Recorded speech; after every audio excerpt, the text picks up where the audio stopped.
Call 911.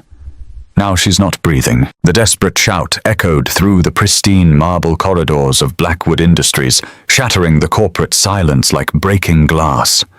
Dan Matthews dropped his mop with a clatter that rang out across the executive floor, his worn work boots pounding against polished stone as he sprinted toward the boardroom where something had gone terribly wrong. Before we continue, please tell us, where in the world are you tuning in from? We love seeing how far our stories travel. The 42nd floor of Blackwood Industries stood as a monument to American capitalism, its floor-to-ceiling windows overlooking the glittering Chicago skyline. Inside the mahogany-paneled boardroom, Victoria Blackwood commanded attention with the natural authority of someone who had inherited $1 billion empire and tripled its value by age 29. Our third quarter profits have exceeded projections by 18%. Victoria announced, her voice crisp and confident as she gestured toward the presentation screen. The merger with Patterson Holdings has positioned us to dominate the Midwest manufacturing sector for the next decade. 7 executives in $1,000 suits nodded approvingly around the gleaming conference table. Charts and graphs painted a picture of relentless growth of a company that devoured smaller competitors like a shark in feeding frenzy waters. Victoria had been born into this world of power lunches and hostile takeovers, but she had earned her place through 16-hour workdays and ruthless decision-making. At 29, she was the youngest female CEO of a Fortune 500 company, a fact that magazines loved to celebrate and competitors loved to resent. The manufacturing division alone has increased output by... Victoria paused mid-sentence, her hand rising instinctively to her chest. Something felt wrong. The room seemed to tilt slightly, as if the entire building had shifted on its foundation. Ms. Blackwood. Jonathan Reed. The silver-haired chief financial officer leaned forward with concern creasing his weathered face. Are you all right? Victoria tried to speak, but no words came. Her vision blurred at the edges, and suddenly the air felt impossibly thick, like breathing through wet cotton. Her legs gave out beneath her, and she collapsed to the floor with a sound that seemed to echo forever in the stunned silence that followed. For a moment, nobody moved. 7 of the most powerful business leaders in Chicago sat frozen, staring at their fallen CEO as if she were a puzzle they couldn't solve. Someone muttered, "Is she joking?" Another whispered, "Should we call security?" That's when the boardroom door burst open. Dan Matthews had been working the night shift at Blackwood Industries for 8 months, invisible to the executives who passed him in hallways without so much as a glance. At 34, he carried the weight of single parenthood in the tired lines around his eyes and the calluses on his hands from years of manual labor. He'd been mopping the corridor outside when he heard the commotion through the heavy doors. Now, seeing Victoria motionless on the floor, every instinct screamed at him to act. "What are you doing here?" Reed barked as Dan pushed past him. "This is a private meeting. You need to leave immediately." Dan ignored him, dropping to his knees beside Victoria. Her lips were turning blue, and when he pressed 2 fingers to her neck, he felt nothing. No pulse. No breath. She was dying right there on the polished marble floor, while 7 executives watched like spectators at a car crash. "She's not breathing," Dan said, his voice cutting through their paralysis. "Has anyone called 911? You don't belong in here." Another board member snapped. "Security?" But Dan had already tilted Victoria's head back and pinched her nose. He'd taken a CPR class at the community center 3 years ago, mainly because it came with a food voucher when money was especially tight. Now those 2 hours of training were the only thing standing between Victoria Blackwood and death. He leaned down and sealed his lips over hers, breathing life into lungs that had forgotten how to work. 2 breaths. Then he positioned his hands over her sternum and began compressions. 1, 2, 3, 4. Dan counted aloud, pressing rhythmically against her ribs. Around him, the boardroom erupted into chaos. "Is he kissing her?" someone shrieked in horror. "That's disgusting," Reed spat. "Get him off her." "This is completely inappropriate," another voice added. He's contaminating her. A sharp pain exploded across Dan's back as Reed swung his briefcase like a club, striking him between the shoulder blades. Dan gasped but didn't stop the compressions. Another blow landed on his shoulder, then someone grabbed him and tried to pull him away. "Don't touch her, you filthy janitor!" Reed hissed. "You have no right to put your hands on her." Dan shook them off his arms, burning from the effort of continuous chest compressions. Sweat dripped into his eyes, but he kept counting. 25, 26, 27. He leaned down for 2 more rescue breaths, ignoring the disgusted sounds from the executives behind him. "Please," Dan whispered against Victoria's pale lips. "Come on, breathe." Then, like a miracle, Victoria's chest jerked violently. She coughed once, then sucked in a desperate gulp of air. Her eyelids fluttered, and Dan felt the sweet relief of a pulse returning beneath his fingers. Victoria was alive. Dan collapsed back on his heels, his whole body trembling with exhaustion and adrenaline. His back throbbed where Reed had struck him, and his hands were numb from the compressions, but she was breathing. He had saved her life. The boardroom doors burst open as paramedics rushed in, professional and efficient. They took over immediately, checking Victoria's vitals and preparing her for transport. She was conscious but groggy, her eyes unfocused and confused. "Who performed CPR?" one of the paramedics asked, as they lifted Victoria onto a stretcher. "I did," Dan said quietly, still catching his breath, but Reed stepped forward, his face twisted with disgust. "This man assaulted Ms. Blackwood," he announced loudly enough for everyone to hear. He put his mouth on her without consent. "We have the entire incident on security cameras." The paramedic looked confused, glancing between Reed and Dan. "Sir, if this woman was in cardiac arrest, CPR would have been—" "He's a janitor." Reed cut him off. "He had no business touching her. I want him arrested for assault."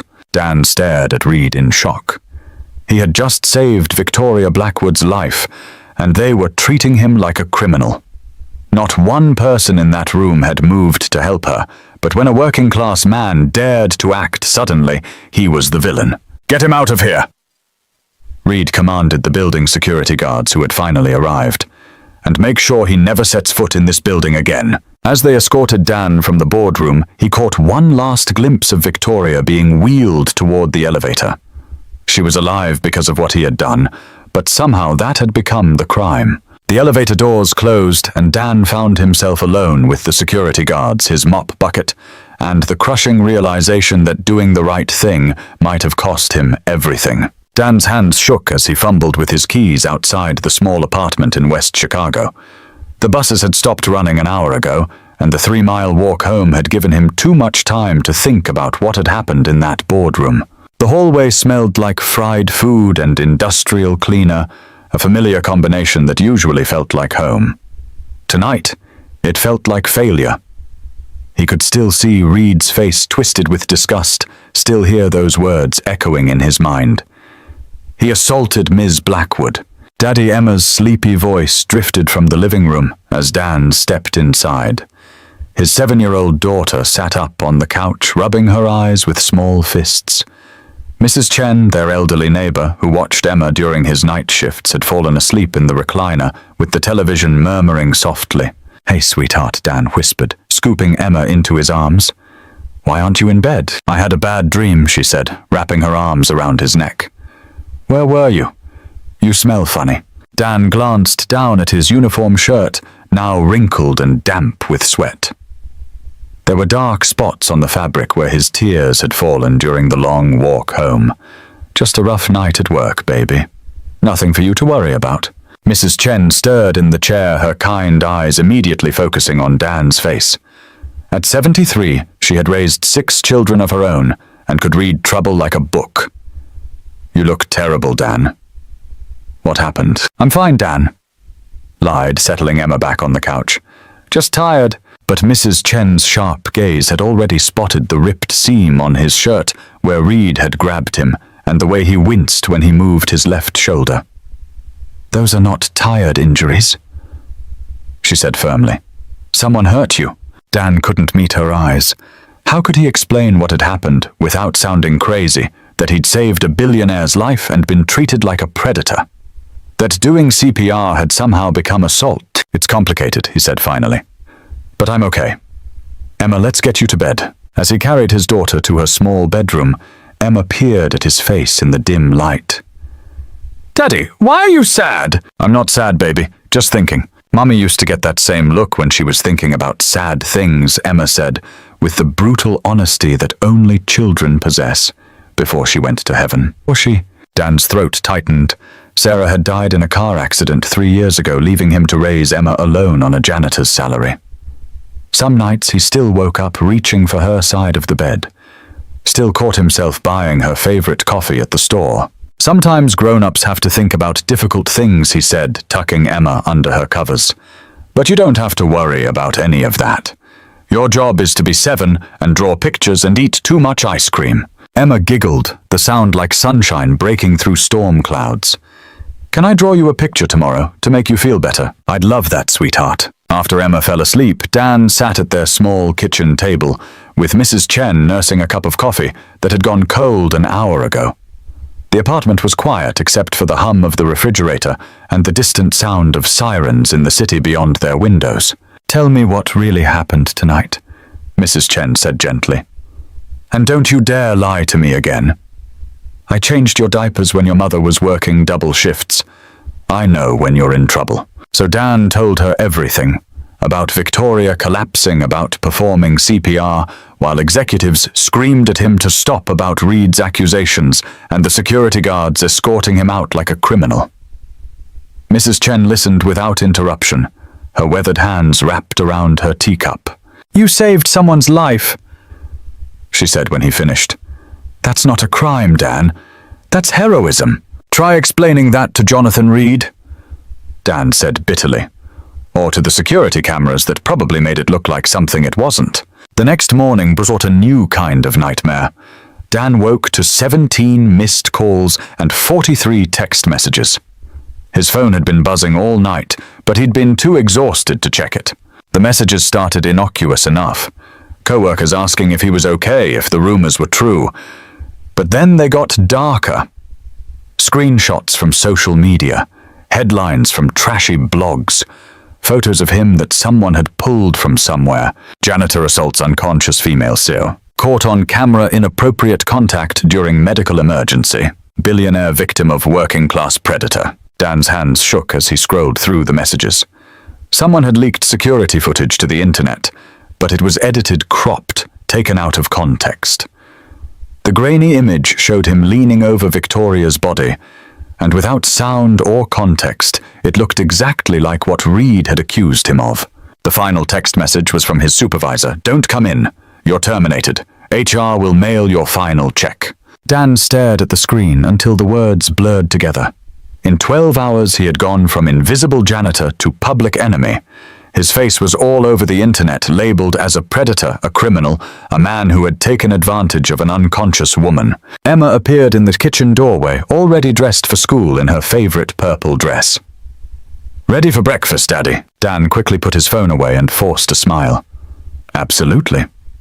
Pancakes or cereal? Pancakes, Emma cheered, oblivious to the fact that their world had just collapsed around them. As Dan mixed batter with hands that wouldn't stop shaking, he made a promise to himself. Whatever happened to him, Emma would never know the truth about last night.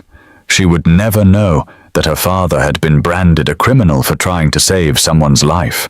But that promise became harder to keep as the day wore on. By noon, their landlord had called about the rent that was already a week late. By evening, 3 potential employers had hung up on him the moment they heard his name. The internet had made him infamous overnight, and in the court of public opinion, he had already been tried and convicted. The man who had saved Victoria Blackwood's life had become the villain in his own story, and there seemed to be no way back from the edge of that particular cliff.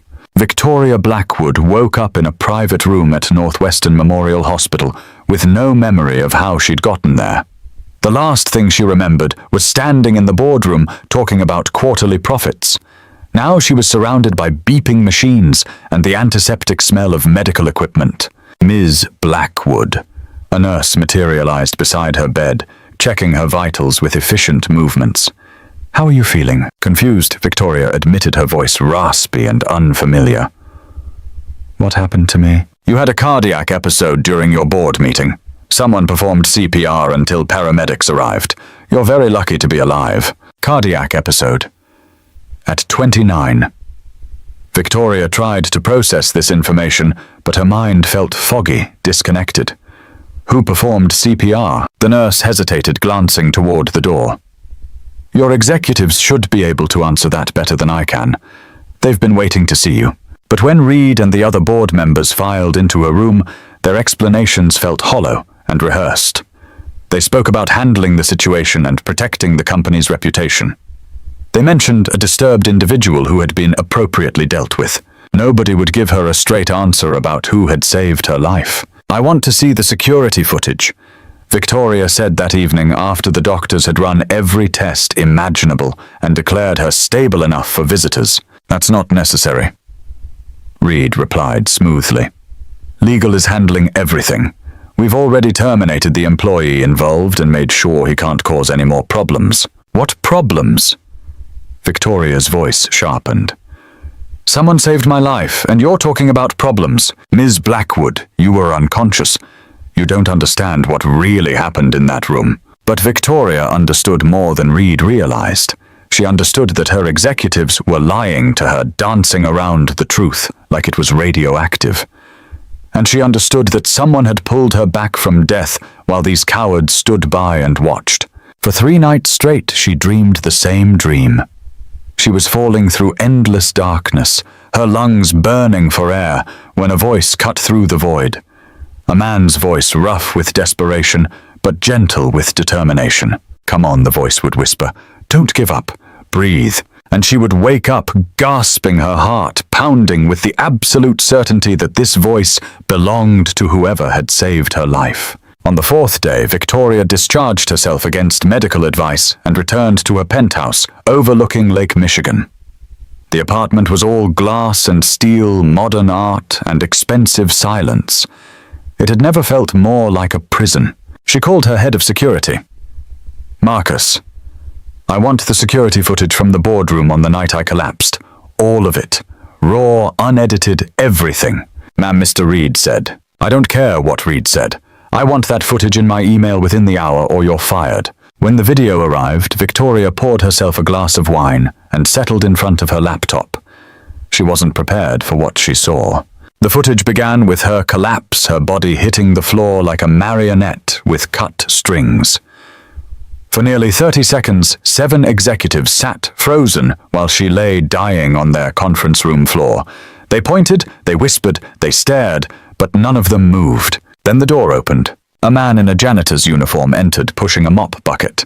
He took one look at the situation and dropped everything, sprinting to Victoria's side, while the executives shouted at him to stay back.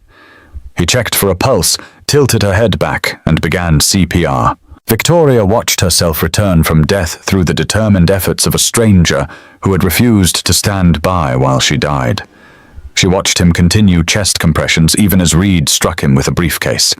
She watched him ignore their screams of protest, their claims that he was contaminating her, their demands that security remove him.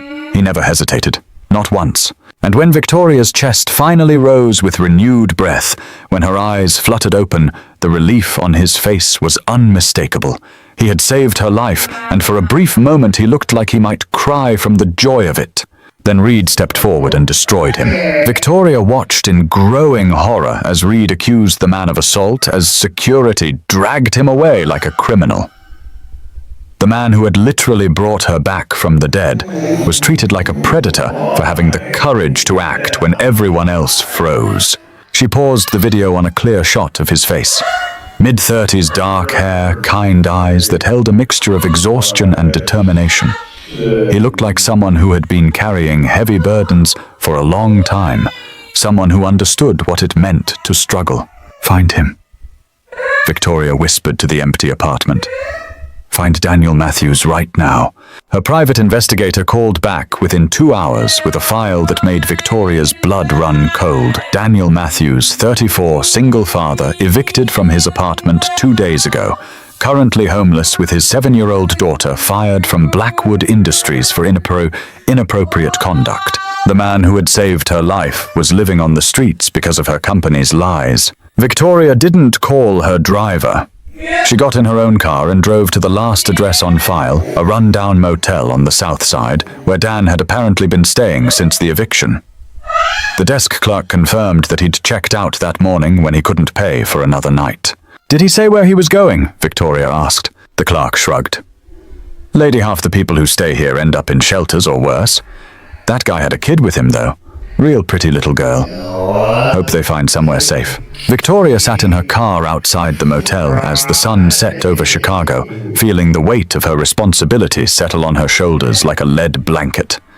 Somewhere in this city, a good man and his child were homeless because her executives had chosen cruelty over gratitude. She had built an empire on decisive action and calculated risks.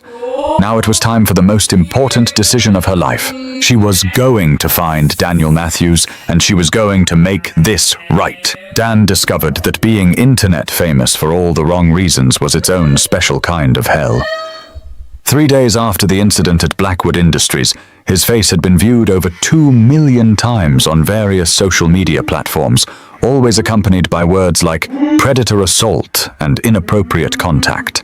The edited security footage played on a continuous loop across the internet, showing him leaning over Victoria's unconscious body without the crucial context of CPR. Comment sections filled with people calling for his arrest, his address, his blood. Someone had found an old photo of Emma and posted it with the caption, "This monster has a daughter." Someone called child services. That was the moment Dan stopped checking his phone altogether. They had been staying at the YMCA shelter for 2 nights, Emma on a narrow cot beside him, in a room that housed 12 other families. She was handling it better than he was treating it like an adventure, but Dan could see the questions in her eyes. Why were they here? Where were their things?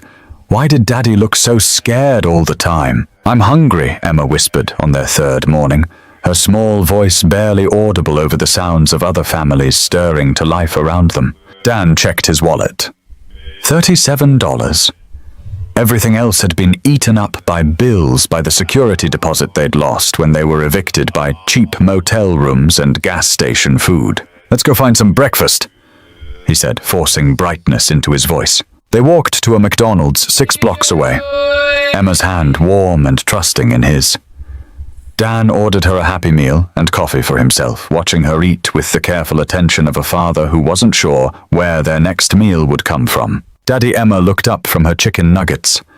"Are we poor now?" The question hit him like a physical blow. "We're just going through a tough time, baby. Things will get better. Like when Mommy was sick, and then she got better in heaven." Dan's throat closed completely. Emma's understanding of death was still tangled up with concepts of improvement and healing. In her mind, her mother had gotten better by going to heaven. She was trying to apply that same logic to their current situation, and it broke his heart. Something like that he managed. They were walking back to the shelter when Dan collapsed. It started as dizziness, the McDonald's tilting sideways like a funhouse. Then his knees gave out and he was falling. Emma's frightened scream echoing in his ears as darkness swallowed everything. He woke up in an ambulance, an oxygen mask over his face, and a paramedic taking his blood pressure.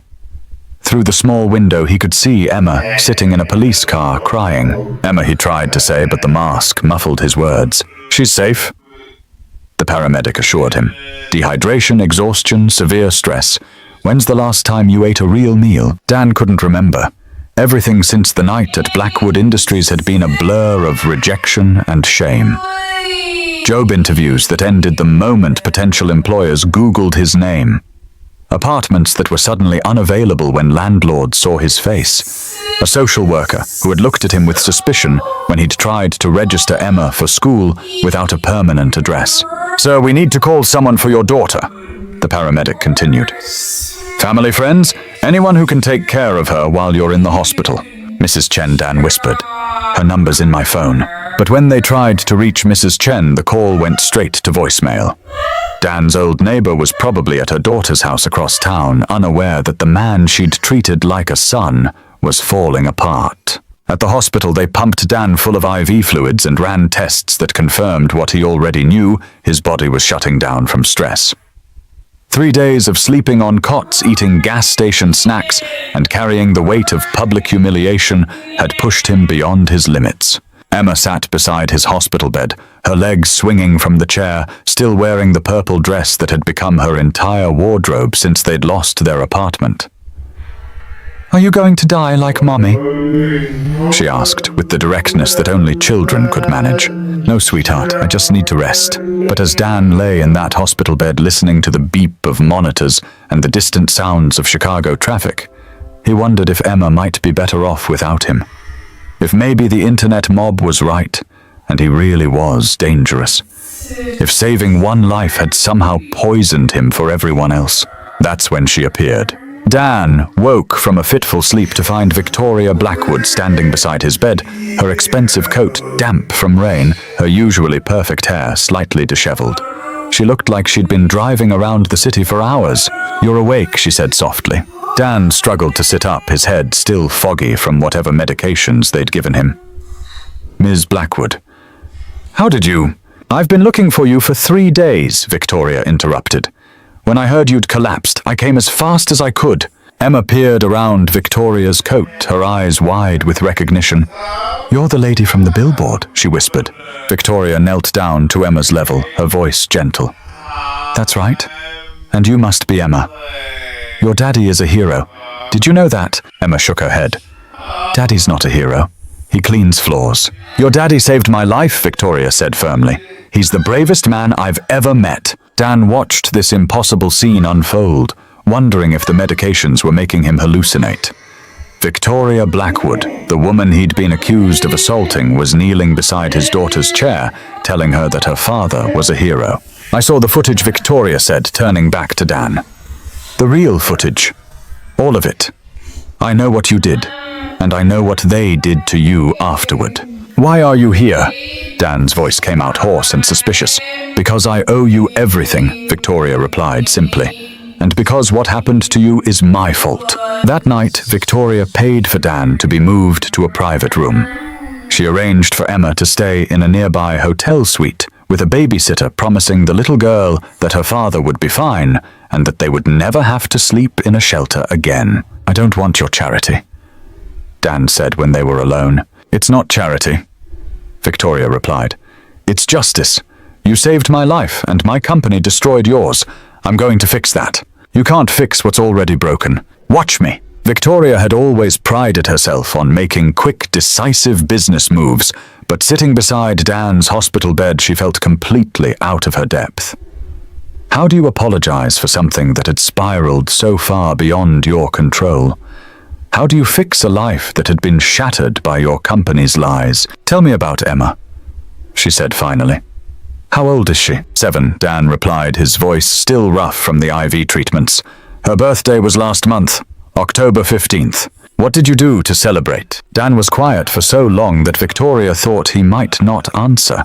When he finally spoke, his voice was barely above a whisper. "We went to McDonald's. She got a Happy Meal, and I told her the toy was her birthday present." Victoria's chest tightened. While she'd been arguing over million-dollar mergers, this man had been celebrating his daughter's birthday at McDonald's because it was all he could afford. "Her mother died 3 years ago," Dan continued. "Car accident on the Dan Ryan Expressway. Drunk driver ran a red light." He stared at the ceiling, his hands clenched around the hospital blanket. "Sarah was everything good in my world. After she died, Emma became everything.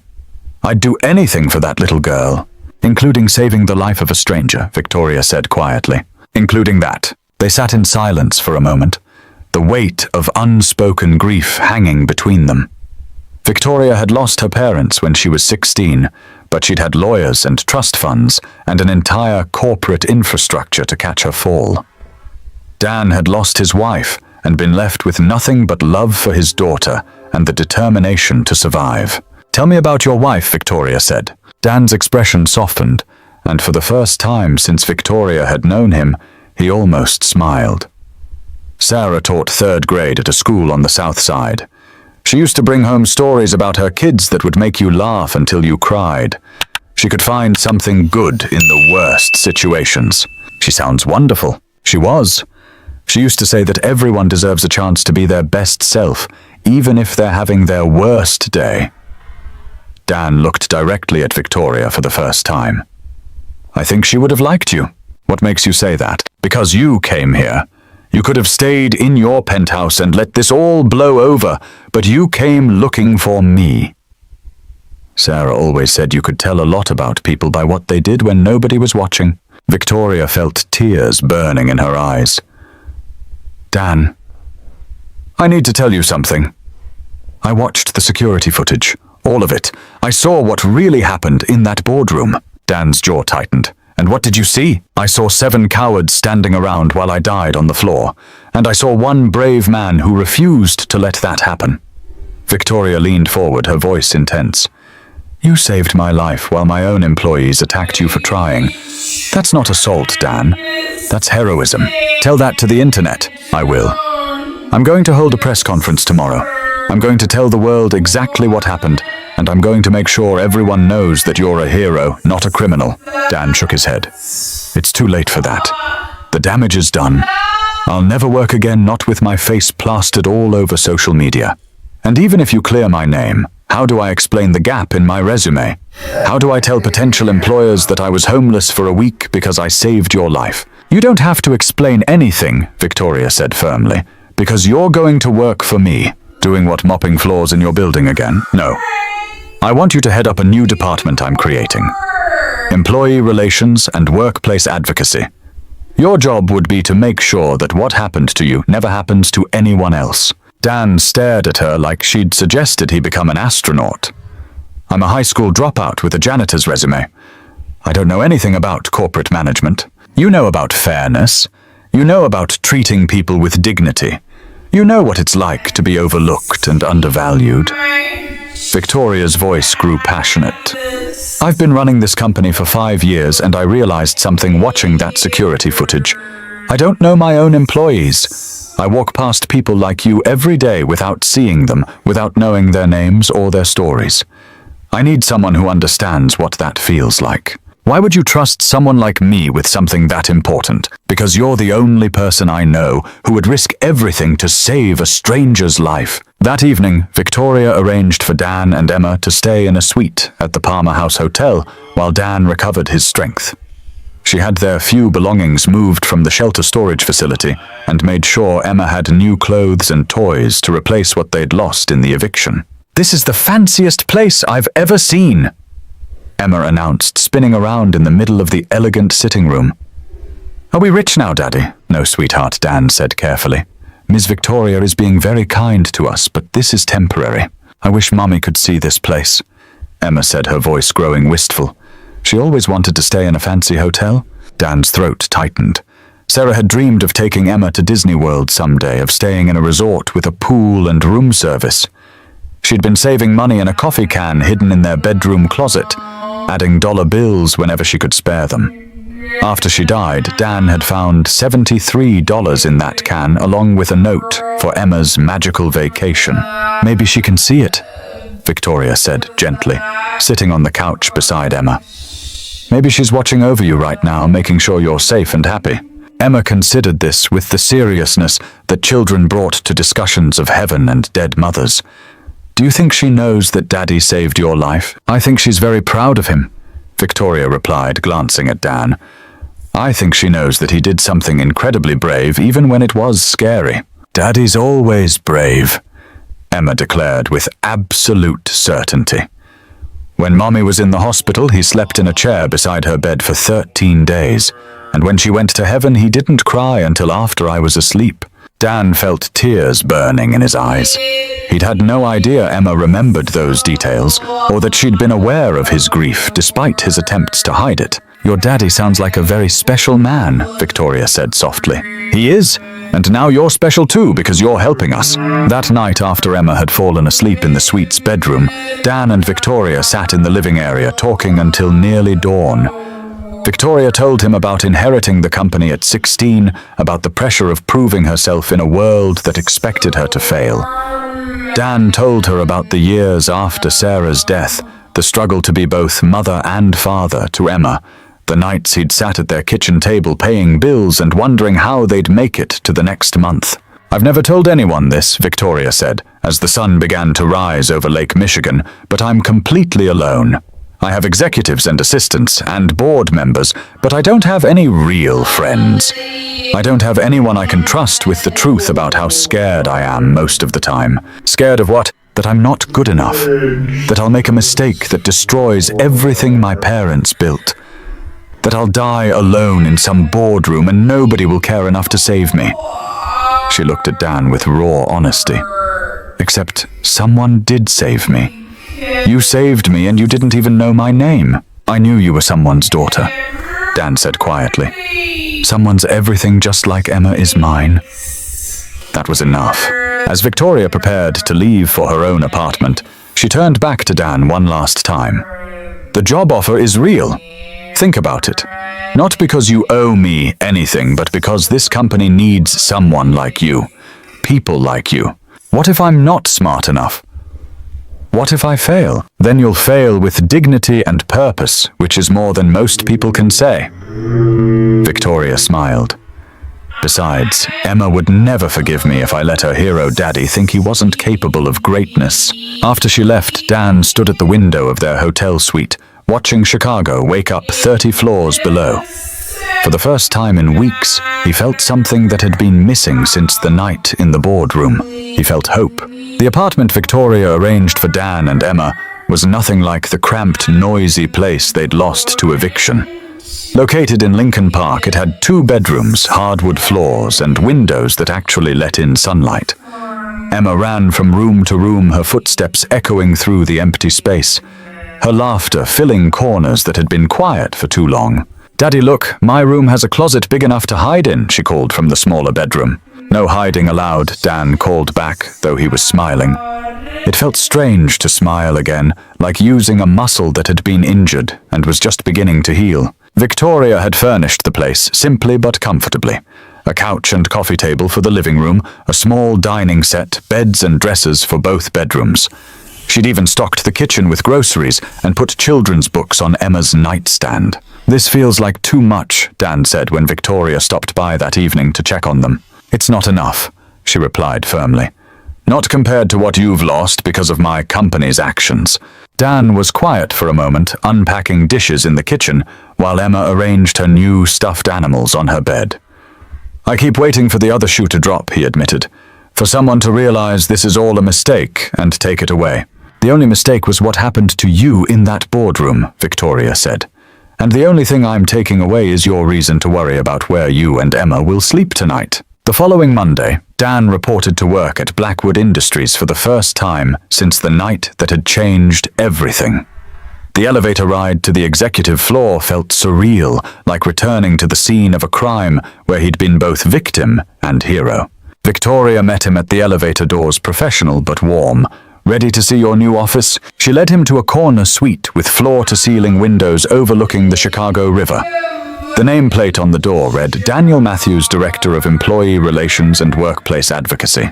"This can't be right," Dan said, staring at his name in brass letters.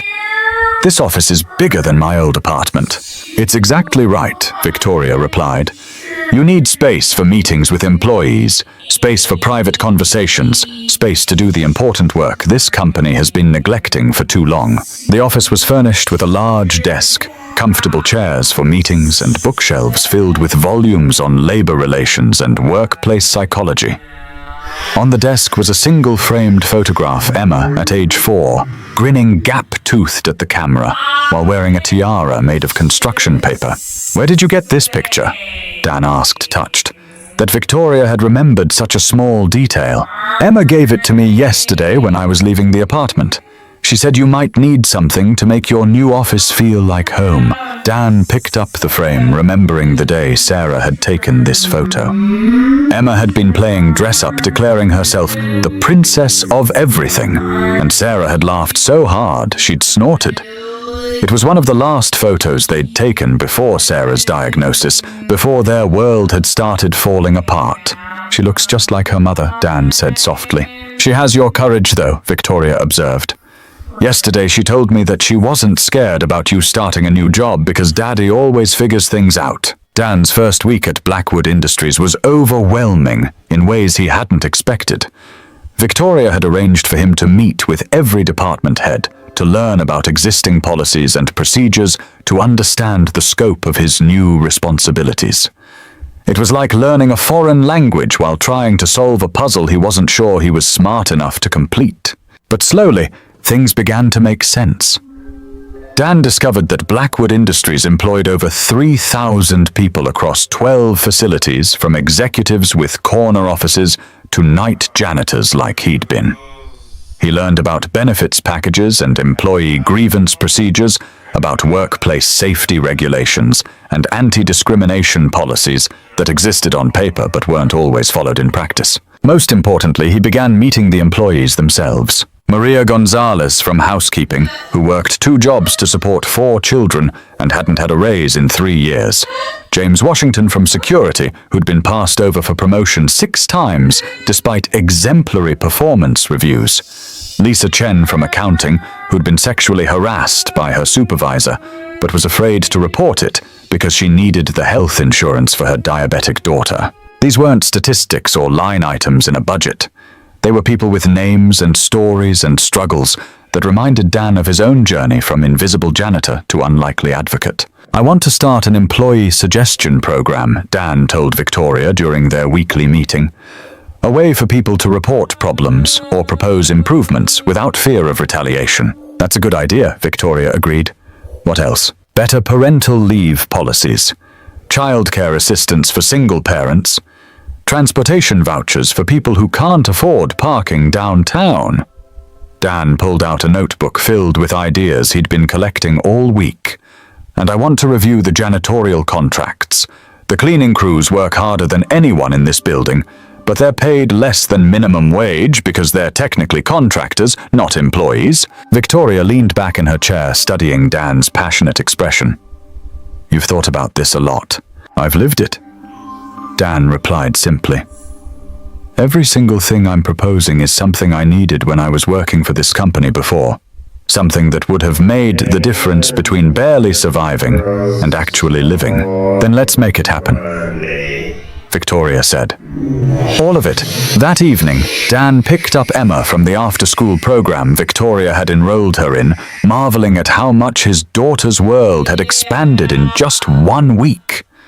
She chatted excitedly about her new friends, about the art supplies in her classroom, about the field trip they were planning to the Field Museum. Ms. Rodriguez says I'm really good at drawing, Emma announced as they walked home through Lincoln Park. She wants me to enter the school art contest. That's wonderful, sweetheart. What are you going to draw? Emma was quiet for a moment, skipping along beside him as she considered the question. I think I want to draw you saving the pretty lady, she said finally. Because that's when everything got better. Dan's throat tightened. In Emma's 7-year-old understanding of the world, his act of CPR had been the turning point that led to their new life. She didn't know about the weeks of homelessness and public humiliation. She only knew that before they'd been struggling, and now they weren't. Everything got better because we had each other, Dan corrected gently. The pretty lady just helped us along the way. I like her, Emma declared. She smells like flowers and she knows how to braid hair. Do you think she'll come have dinner with us again soon? Dan realized with surprise that he hoped she would. Victoria had joined them for dinner twice that week, sitting at their small dining table, while Emma regaled her with stories from school, and Dan cooked simple meals that somehow tasted better when shared with someone who appreciated them. Victoria Blackwood was nothing like what he'd expected from a billionaire CEO. She was lonely in ways that money couldn't fix, kind, in ways that surprised him, and genuinely interested in the lives of people she'd never bothered to notice before. I think she might, Dan said, if we ask her nicely. That night, after Emma was asleep, Dan sat in his new living room, looking out at the Chicago skyline and thinking about Second Chance. 3 weeks ago he'd been sleeping in a homeless shelter, convinced that his life was effectively over. Now he had a job that mattered, an apartment his daughter loved, and the respect of a woman whose opinion had come to mean more to him than he wanted to admit. He still had nightmares sometimes about that night in the boardroom, about the accusations and the security guards, and the weeks that followed. But those dreams were beginning to fade, replaced by new images. Emma laughing in her bedroom, Victoria smiling at one of his policy proposals, the grateful handshake of an employee whose complaint he'd been able to resolve. For the first time since Sarah's death, Dan felt like he was building something instead of just surviving. And for a man who had learned to expect the worst from life, that feeling was nothing short of miraculous. 3 weeks after starting his new position at Blackwood Industries, Dan had fallen into a routine that felt almost normal. He dropped Emma at school each morning, worked until 5, picked her up from after-school care, and spent evenings helping with homework and cooking dinner in their sun-filled kitchen. It was the kind of ordinary, stable life he'd dreamed of during those years of financial struggle. The only extraordinary element was Victoria. She'd started stopping by their apartment under the pretense of work discussions, but Dan suspected her real motivation was simpler. She was lonely. For all her wealth and power, Victoria Blackwood spent most evenings alone in her penthouse, eating takeout, while reviewing quarterly reports. "Miss Victoria is here," Emma announced one Thursday evening, peering out the front window as Victoria's black sedan pulled up outside their building. "Did you invite her for dinner again?" Dan asked, stirring pasta sauce on the stove. Maybe, Emma said with the kind of innocent mischief that meant she'd definitely invited Victoria, and conveniently forgotten to mention it to Dan. Victoria appeared at their door carrying a bottle of wine and looking slightly uncertain, as if she still couldn't quite believe she was welcome in this modest apartment with its second-hand furniture and Emma's artwork covering the refrigerator. "I hope I'm not intruding," she said. Emma mentioned something about spaghetti and meatballs. "Emma mentioned, did she?" Dan gave his daughter a look that made her giggle. "Well, since you're here, you might as well stay. But I should warn you, I'm not exactly a gourmet chef. I can't even boil water without burning it," Victoria admitted. "Seriously, I once set off the smoke alarm trying to make tea." Emma found this hilarious. "How do you burn water?" she asked between giggles. "I left it on the stove and forgot about it until the pot was completely dry and smoking," Victoria explained. "The fire department had to come and make sure my apartment wasn't actually on fire." As they sat around the small dining table, Dan watched Victoria interact with Emma and marveled at the transformation. Gone was the intimidating CEO who commanded boardrooms and terrified competitors. In her place was a woman who listened with genuine interest as Emma explained the difference between a brontosaurus and a brachiosaurus, who helped clear dishes without being asked, who laughed at 7-year-old jokes that weren't remotely funny. "Can you braid hair?" Emma asked Victoria after dinner, holding up a brush and hair tie. "I can try," Victoria said, though she looked nervous. "I never had anyone to practice on when I was little." "Didn't your mummy teach you?" Emma asked with innocent directness. Victoria's expression grew sad. "My parents died when I was 16.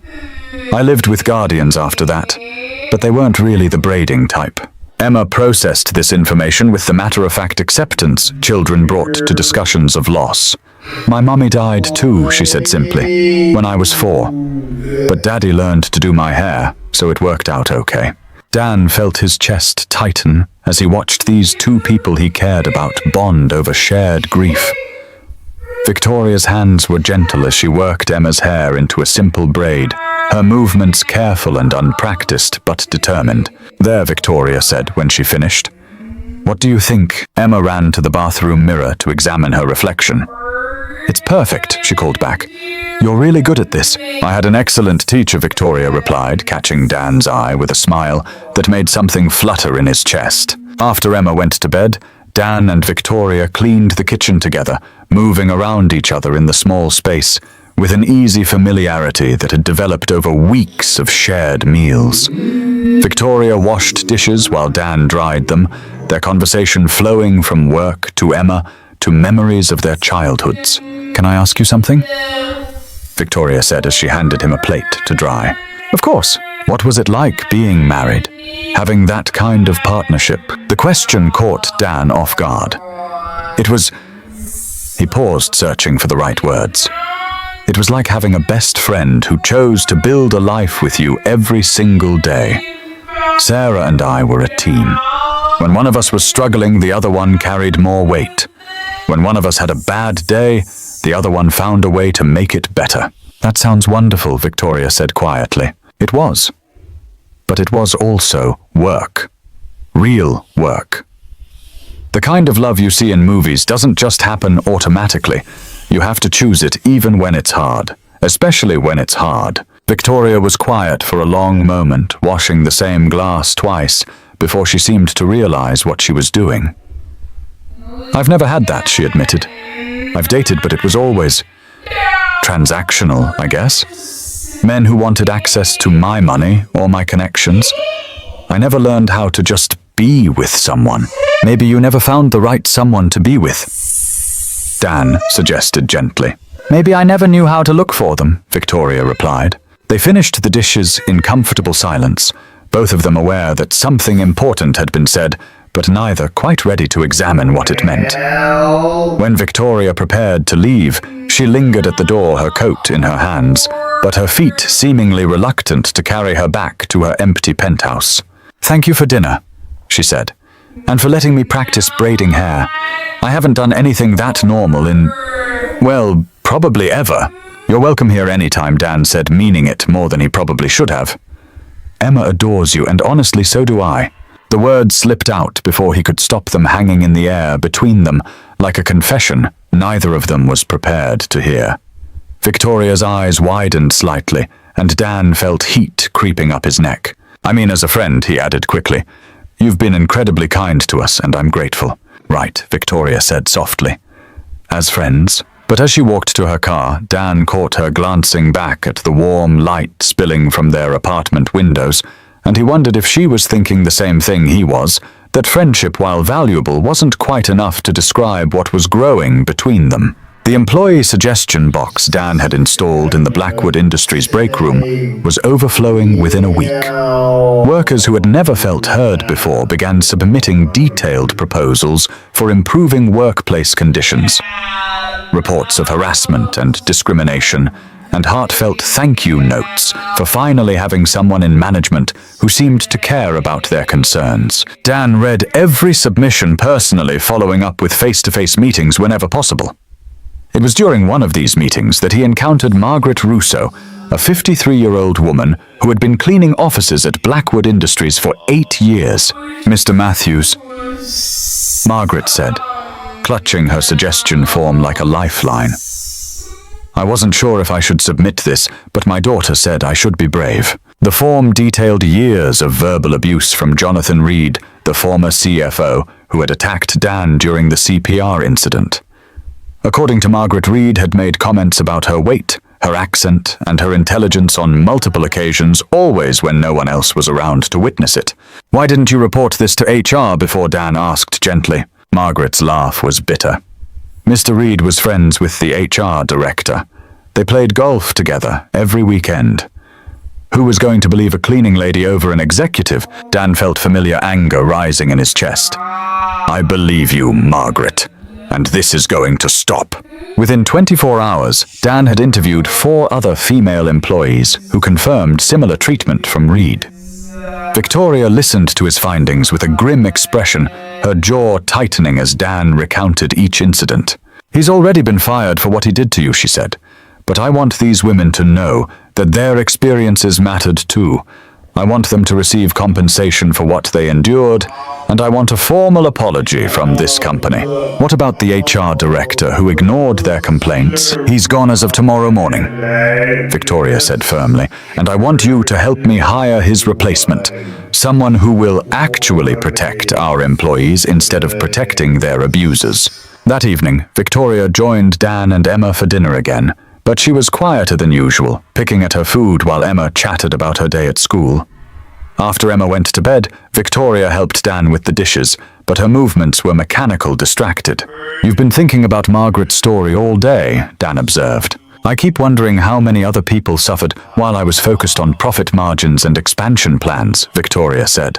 How many Margaret Russos were being mistreated while I congratulated myself on running a successful company. You can't blame yourself for not knowing about problems people were afraid to report.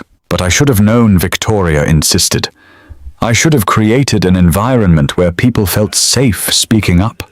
I should have been paying attention to the culture I was allowing to fester in my own building. Dan set down the dish he was drying and turned to face her fully. Victoria, you inherited this company when you were 16. You were thrown into a world where you had to prove yourself every single day just to survive. Nobody taught you how to be a leader. You had to figure it out as you went along. That's not an excuse. It's not an excuse, but it's context. And the fact that you care this much, that you're willing to make changes, now that matters more than you know. Victoria leaned against the kitchen counter, her shoulders sagging with the weight of responsibility she'd been carrying alone for over a decade. Sometimes I wonder what would have happened if my parents had lived, if they would have been better leaders than I am, if they would have seen what I missed. Your parents built a company, Dan said quietly. You're building something more important. You're building a place where people can work with dignity and respect. That's harder than making money, and it's infinitely more valuable. Victoria looked up at him, tears threatening to spill over. How do you do that? Do what? Make me feel like I'm not completely failing at everything. Dan's heart clenched at the raw vulnerability in her voice. Without thinking, he reached out and took her hand, his thumb tracing gentle circles on her palm. Because you're not failing. You're learning, you're growing, you're making things better. That's all any of us can do. They stood like that in the quiet kitchen, connected by touch and shared purpose, until Victoria pulled her hand away and stepped back, her professional mask sliding back into place. I should go, she said. Early meeting tomorrow with the legal team about Margaret's case. Victoria, Dan called softly as she gathered her things. For what it's worth, I think your parents would be proud of the woman you've become. I think they'd be amazed by your courage and your compassion. How can you possibly know that? Because I'm proud of you, Dan said simply. And I've only known you for a few weeks. After Victoria left, Dan sat in his living room thinking about the conversation. He'd seen a side of her tonight that she probably never showed anyone else: the doubt, the fear, the crushing weight of feeling responsible for everyone and everything around her. It reminded him of himself in the months after Sarah's death, when he'd lain awake at night wondering if he was strong enough to raise Emma alone, if he was making the right decisions, if he was somehow failing the most important person in his world. The difference was that Victoria had been carrying that burden since she was 16 years old, with no partner to share the load, and no one to tell her she was doing enough. Dan found himself wanting to be that person for her, the one who reminded her of her worth when she forgot it, who shared the weight when it became too heavy, who saw her not as a powerful CEO, but as a woman who deserved to be loved for exactly who she was. The realization scared him more than he wanted to admit. The idea for a weekend getaway came from Emma, who had been studying maps in her geography class, and announced over breakfast that she wanted to see somewhere that wasn't Chicago. Maybe we could go to Wisconsin, she suggested, pointing to the colorful brochure her teacher had given them about Wisconsin dells. They have water parks and caves and everything. That sounds like fun. Sweetheart, Dan said, but it's expensive to travel even somewhere close by. What if Ms. Victoria came with us? Emma asked with the kind of innocent scheming that 7-year-olds excelled at. Then it could be like a family trip, and family trips are more fun with more people. Dan nearly choked on his coffee. Emma, you can't just invite people on vacation. Ms. Victoria is very busy, but she's always working, Emma protested. She needs a vacation too. Besides, she said she's never been to a water park. The idea should have been completely unreasonable. Victoria Blackwood, billionaire, CEO, spending a weekend at a tourist destination 3 hours north of Chicago with a single father and his 7-year-old daughter. But when Emma brought it up during Victoria's next dinner visit, Victoria's face lit up with an enthusiasm that caught Dan completely off guard. "I've never been to Wisconsin Dells," Victoria admitted. "I've never been to any kind of family vacation spot, actually. My childhood trips were always to business conferences or cultural sites in Europe." "See," Emma said triumphantly. "She needs to learn about American fun." 2 weeks later, Dan found himself driving north on Interstate 90, with Victoria in the passenger seat and Emma chattering excitedly in the back. Victoria had rented them a 2-bedroom suite at a family resort, despite Dan's protests about the expense. "Consider it a company retreat," she'd said, with a smile that made it clear the subject wasn't open for negotiation. The resort was everything Emma had hoped for, and everything Dan had expected Victoria to hate. Families everywhere, children running and screaming with delight, the organized chaos of American tourism at its most unrefined. But Victoria seemed fascinated by it all, watching families interact with the careful attention of an anthropologist studying a foreign culture. "I don't think I've ever seen this many happy children in one place," she murmured as they checked in. "Just wait until we get to the water park," Dan warned.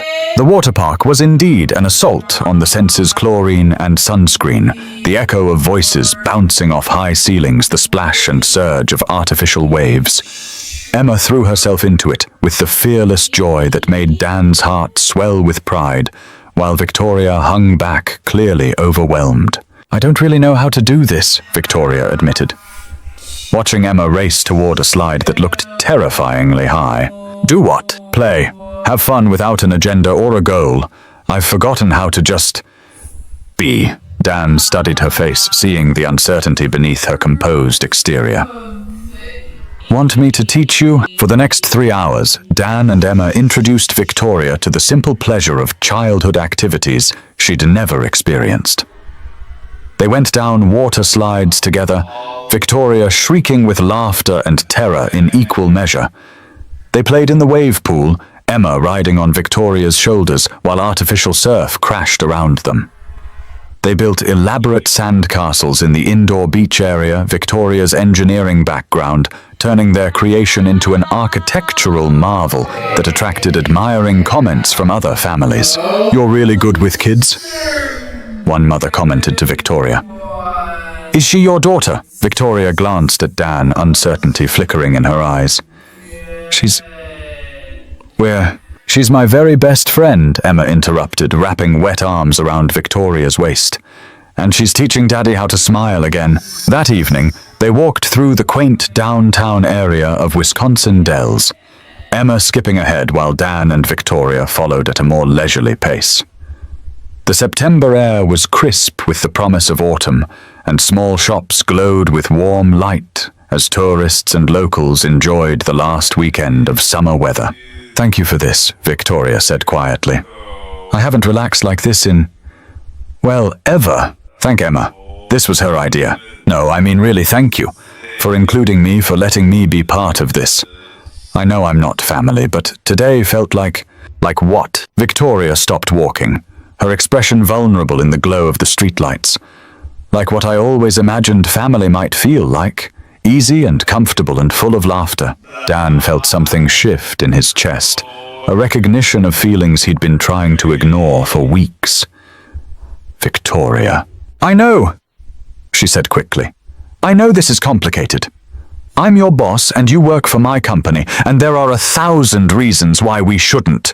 "Shouldn't what?" "Feel the way I think we're both feeling." They stood on the quiet sidewalk, the space between them charged with possibility and uncertainty. Dan could hear Emma's laughter from the candy shop ahead, could see the reflection of neon lights in Victoria's eyes, could feel the weight of a decision that would change everything. "What if we didn't worry about all those reasons tonight?" he said softly.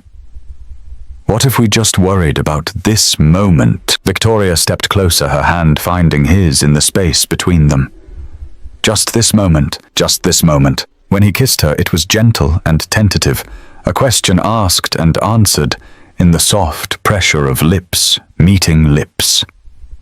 Victoria's hand tightened on his, and for a few seconds the rest of the world, the complications and the power dynamics, and the thousand reasons this was impossible, faded away. "Daddy, Miss Victoria." Emma's voice broke them apart.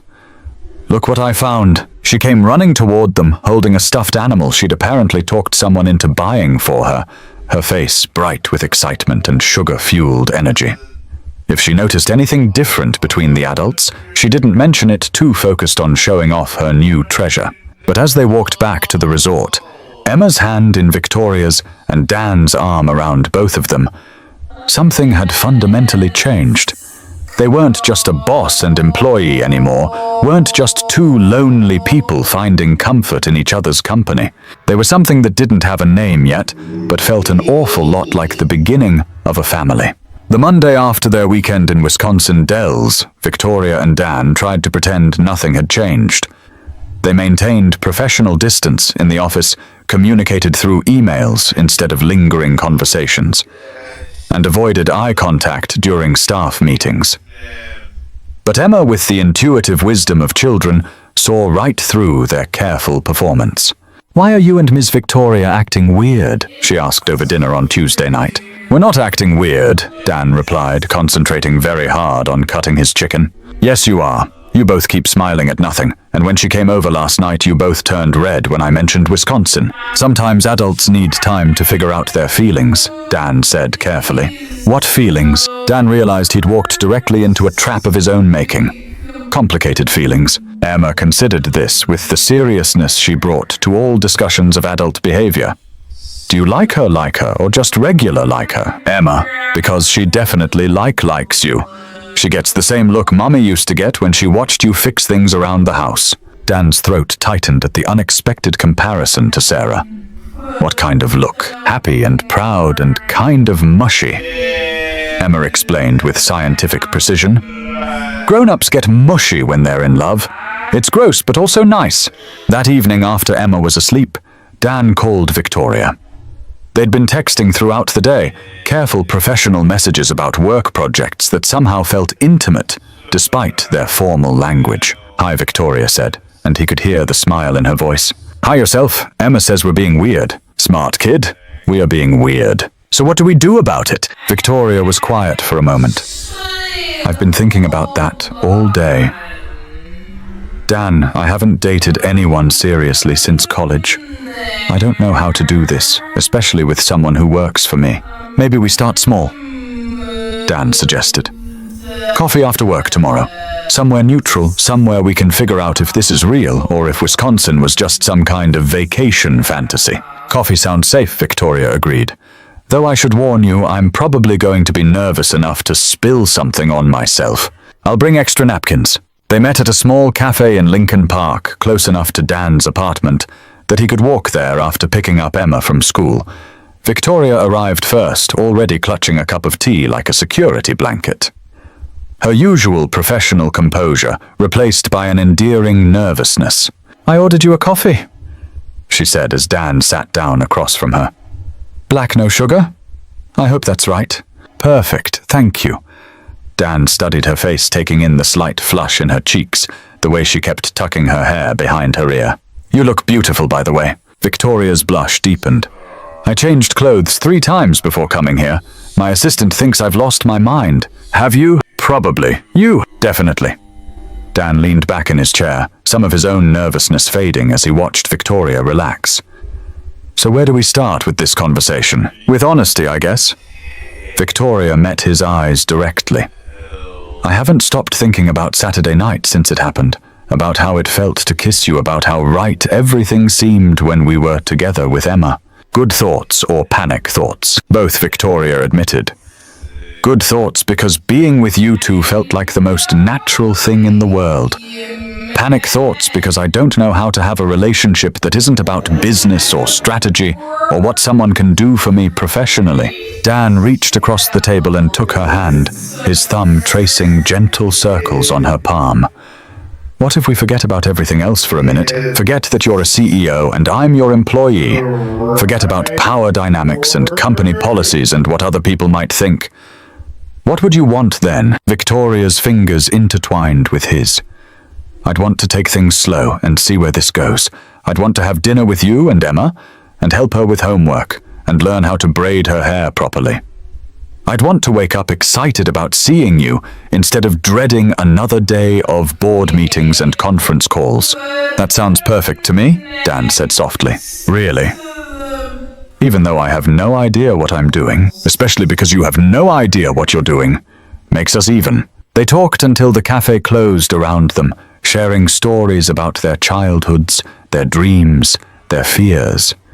Victoria told Dan about the pressure of inheriting a company at 16, about board members who had treated her like a temporary placeholder until she proved them wrong through sheer determination.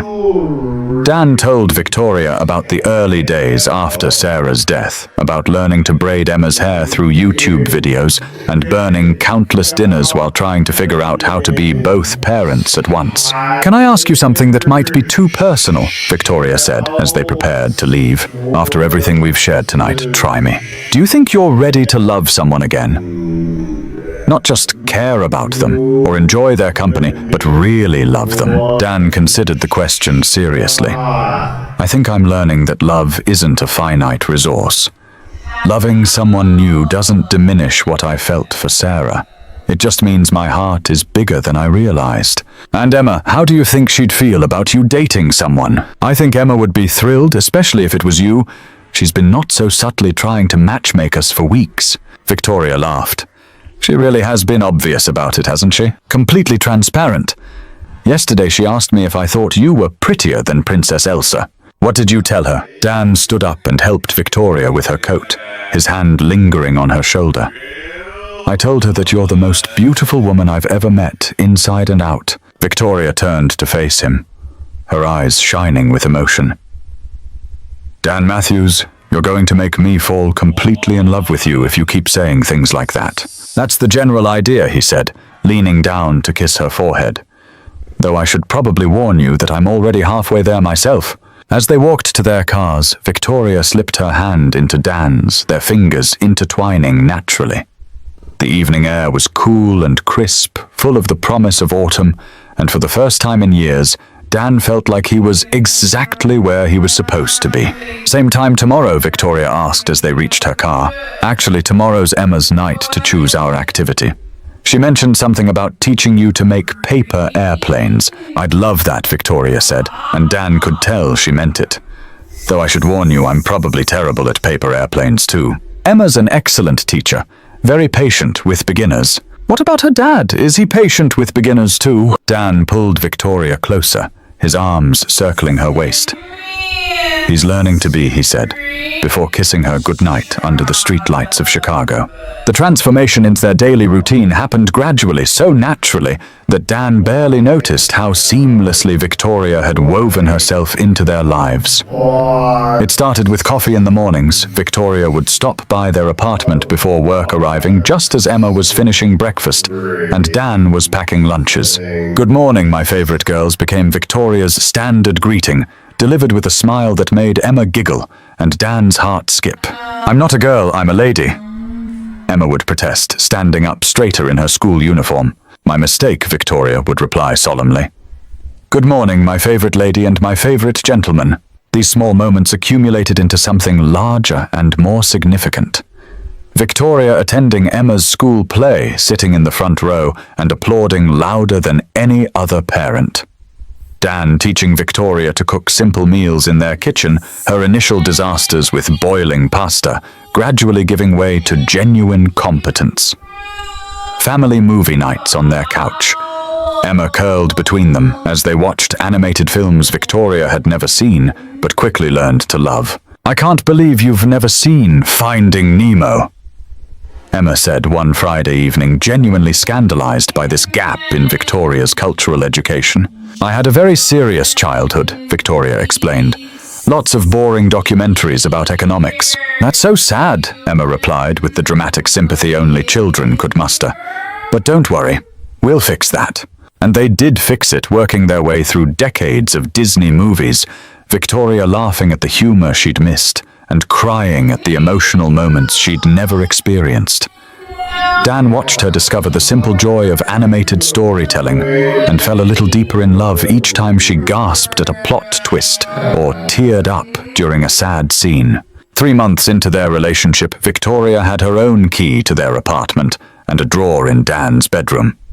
She kept a coffee mug in their kitchen cabinet and a toothbrush in their bathroom. Emma had started referring to her as Mama Victoria without anyone officially sanctioning the title, and Victoria had started responding to it as naturally as breathing. "Is this moving too fast?" Victoria asked one evening as they cleaned up after dinner. Emma was in her room doing homework, giving them a rare moment of privacy. "Does it feel too fast?" Dan countered, wrapping his arms around her from behind as she loaded the dishwasher. "It feels perfect," Victoria admitted. "Too perfect, maybe. Like something this good can't possibly last." Dan turned her around to face him, his hands cupping her face gently. "Hey, talk to me. What's really worrying you?" Victoria was quiet for a moment, her eyes focused on his chest rather than his face. "I've never been part of a family before. Not really. What if I'm not good at it? What if I mess this up somehow?" "Victoria, look at me." When she met his eyes, Dan saw the vulnerability she worked so hard to hide from everyone else. "You're already good at it. Emma adores you. You help with homework. You know her favorite bedtime stories. You remember which vegetables she hates and which ones she'll tolerate. You're not messing anything up. But what if? No what ifs." Dan interrupted gently. "We're happy. Emma's happy. You're happy. That's all that matters." "I love you," Victoria said suddenly, the words tumbling out like a confession. She couldn't hold back any longer. Dan's heart stopped. They'd been dancing around those words for weeks, the feeling growing stronger with every shared meal and family moment, but neither had been brave enough to say it first. "I love you too," he replied, his voice rough with emotion. "I love you so much, it scares me sometimes. Really, really. I love your laugh when Emma tells terrible 7-year-old jokes. I love how you memorized her bedtime routine without being asked. I love that you care more about employee welfare than profit margins. I love that you're brave enough to change everything about your life for the chance to be part of ours." Victoria's eyes filled with tears. "I never knew it could feel like this. Being loved, being part of something bigger than myself." "Get used to it," Dan said, kissing her softly. "Because we're not going anywhere." That night after Emma was asleep, Victoria and Dan sat on their couch planning their future, with the careful attention of architects designing a dream house. They talked about Emma's education, about the kind of school that would challenge her artistically while supporting her academically. They discussed Victoria's work, about Dan's growing influence in employee advocacy, about the changes they wanted to implement company-wide. "I want to ask you something," Victoria said, her voice taking on a nervous edge. "And you can absolutely say no if it's too much too soon. Ask me. How would you feel about moving in together officially? Not just you having a key to my place and me having a drawer here, but actually combining our lives. I could find us a bigger apartment, something with more space for Emma, maybe a yard where she could play." Dan studied Victoria's face, seeing the hope and fear warring in her expression. What brought this on? "Honestly, yesterday Emma asked me if I was going to live with you guys forever, and when I said I didn't know, she looked so disappointed. It made me realize that we're already functioning as a family. We just don't have the address to match. And you want that, the official address and everything that comes with it." "I want everything," Victoria said simply. "I want to wake up next to you every morning and help Emma get ready for school and argue about whose turn it is to take out the trash. I want the ordinary, everyday parts of family life that I never thought I'd have." Dan pulled Victoria closer, his heart full to bursting with love and possibility. "Then let's find us a house. Something with a yard and good schools nearby and room for Emma to grow up properly." "Really, really. But I have one condition." Victoria tensed. "What's that?" "I want to contribute to the mortgage. I won't be a kept man, Victoria. If we're doing this, we're doing it as equal partners." Victoria laughed, the sound bright with relief and joy. "Deal. Though I should probably warn you that my idea of equal partners might involve some very expensive real estate. I'll figure it out." Dan said confidently. I'm good at figuring things out when it comes to the people I love. The next morning, Victoria arrived for coffee with a stack of real estate listings and a grin that made Emma squeal with excitement. Are we really going house hunting? Emma asked, bouncing in her chair. We really are, Victoria confirmed. What kind of house do you want? A big one with a pink room for me and a workshop for Daddy. And maybe a pool, if it's not too expensive? Emma said, having clearly thought about this extensively. I think we can manage that, Victoria said solemnly. Though the pink room is non-negotiable.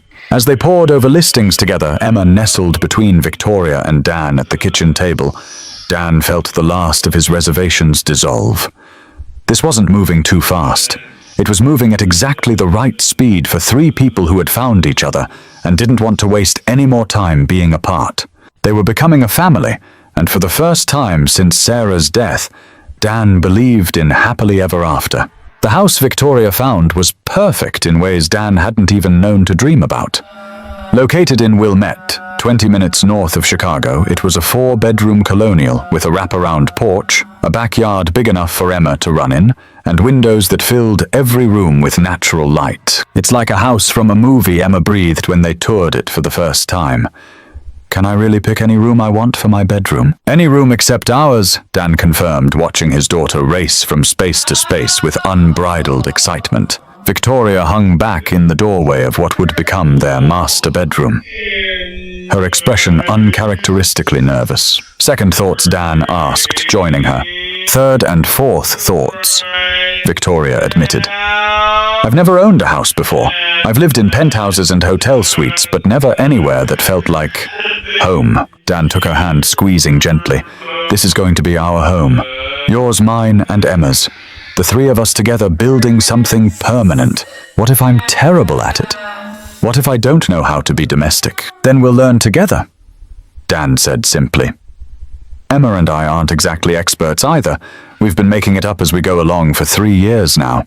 The closing process took 6 weeks, during which Victoria threw herself into planning their new life with the same intensity she brought to business acquisitions. She researched the best schools in Wilmette, interviewed contractors about converting the basement into a workshop space for Dan, and spent hours with Emma designing the perfect pink bedroom, complete with a reading nook and art station. I think you're more excited about this than Emma is, Dan observed one evening, finding Victoria surrounded by paint samples and furniture catalogs. I might be, Victoria admitted. I keep imagining what it's going to be like having a place that's really ours. Making coffee in our kitchen, reading bedtime stories in Emma's room, falling asleep next to you every night. It's going to be wonderful, Dan said, sitting beside her on the couch. Chaotic and messy and wonderful. I love chaotic and messy, Victoria said, leaning into him. I've had enough sterile perfection to last a lifetime. The week before they moved, Victoria made a confession that caught Dan completely off guard. I want to adopt Emma, she said over dinner, the words tumbling out in a rush. Legally, officially, I want to be her mother in every way that matters. Emma looked up from her spaghetti eyes wide with surprise and hope. Really, you want to be my real mom, only if you want me to be? Victoria said carefully. I know you already have a mom who loves you very much, even though she's in heaven. I don't want to replace her or take her place. I just want to make our family official. Emma considered this with the seriousness she brought to all major decisions. Would I have 2 mums then? One in heaven and one here. Exactly like that, Victoria confirmed. That would make me the luckiest kid ever, Emma declared. Most kids only get 1 mom, and I'd have 2. Dan felt tears burning in his eyes as he watched the 2 most important people in his world seal their bond with a hug across the dinner table. I think that's a wonderful idea, he managed to say, around the lump in his throat. Really? Victoria looked at him with hope and uncertainty mingling in her expression. Really, Emma deserves to have her family legally protected, and you deserve to have your role as her mother officially recognized. The adoption process moved quickly, thanks to Victoria's legal team, and by the time they moved into their new house, the paperwork was nearly complete. Emma would officially become Emma Matthews Blackwood, a name that represented the merging of their 2 worlds into something entirely new. Moving day was organized chaos, with professional movers handling Victoria's expensive furniture, while Dan and Emma packed their personal belongings with careful attention to Emma's collection of stuffed animals and Dan's workshop tools. "This is it," Victoria said, as they stood in the driveway of their new home, keys in hand. "Our house, our house," Dan repeated, still unable to quite believe it was real. "Can we go inside now?" Emma asked impatiently. "I want to see my pink room one more time before the furniture gets there." The house felt enormous after their small apartment, their voices echoing in empty rooms that would soon be filled with the accumulation of their shared life. Emma's bedroom was indeed pink, a soft, sophisticated shade that Victoria had selected with the help of a decorator, complemented by white furniture and enough shelving to hold a small library's worth of books. "It's perfect," Emma announced, spinning in the center of the empty room. "Thank you, Mama Victoria." The casual use of the name made Victoria's breath catch. "Thank you for letting me be part of your family, sweetheart." That evening, after the movers had gone, and Emma was asleep on her mattress on the floor of her new room, Dan and Victoria sat on their front porch swing, exhausted but content. "We did it," Victoria said, her head resting on Dan's shoulder. "We actually did it. Having second thoughts. Having grateful thoughts," Victoria corrected. "A year ago, I was alone in a penthouse, convinced that work was the only thing that mattered. Now I'm sitting on a porch swing with the man I love, listening to our daughter sleep in her pink bedroom, planning our future together." Our daughter Dan repeated, loving the sound of those words. Our daughter Victoria confirmed. "The adoption will be finalized next month. Emma Matthews Blackwood, officially and forever." Dan turned to face Victoria, his heart full of love and possibility, and the kind of happiness he'd thought he'd lost forever when Sarah died.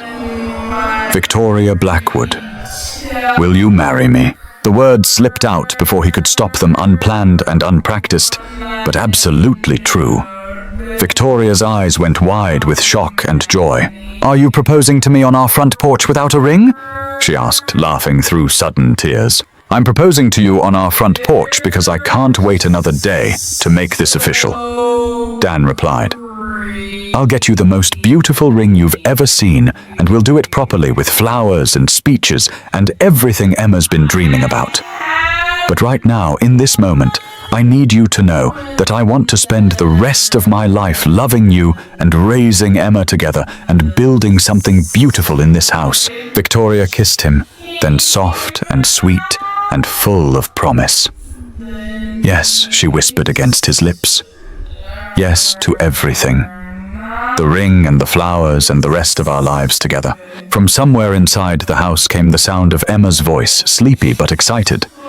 "Did somebody just get engaged?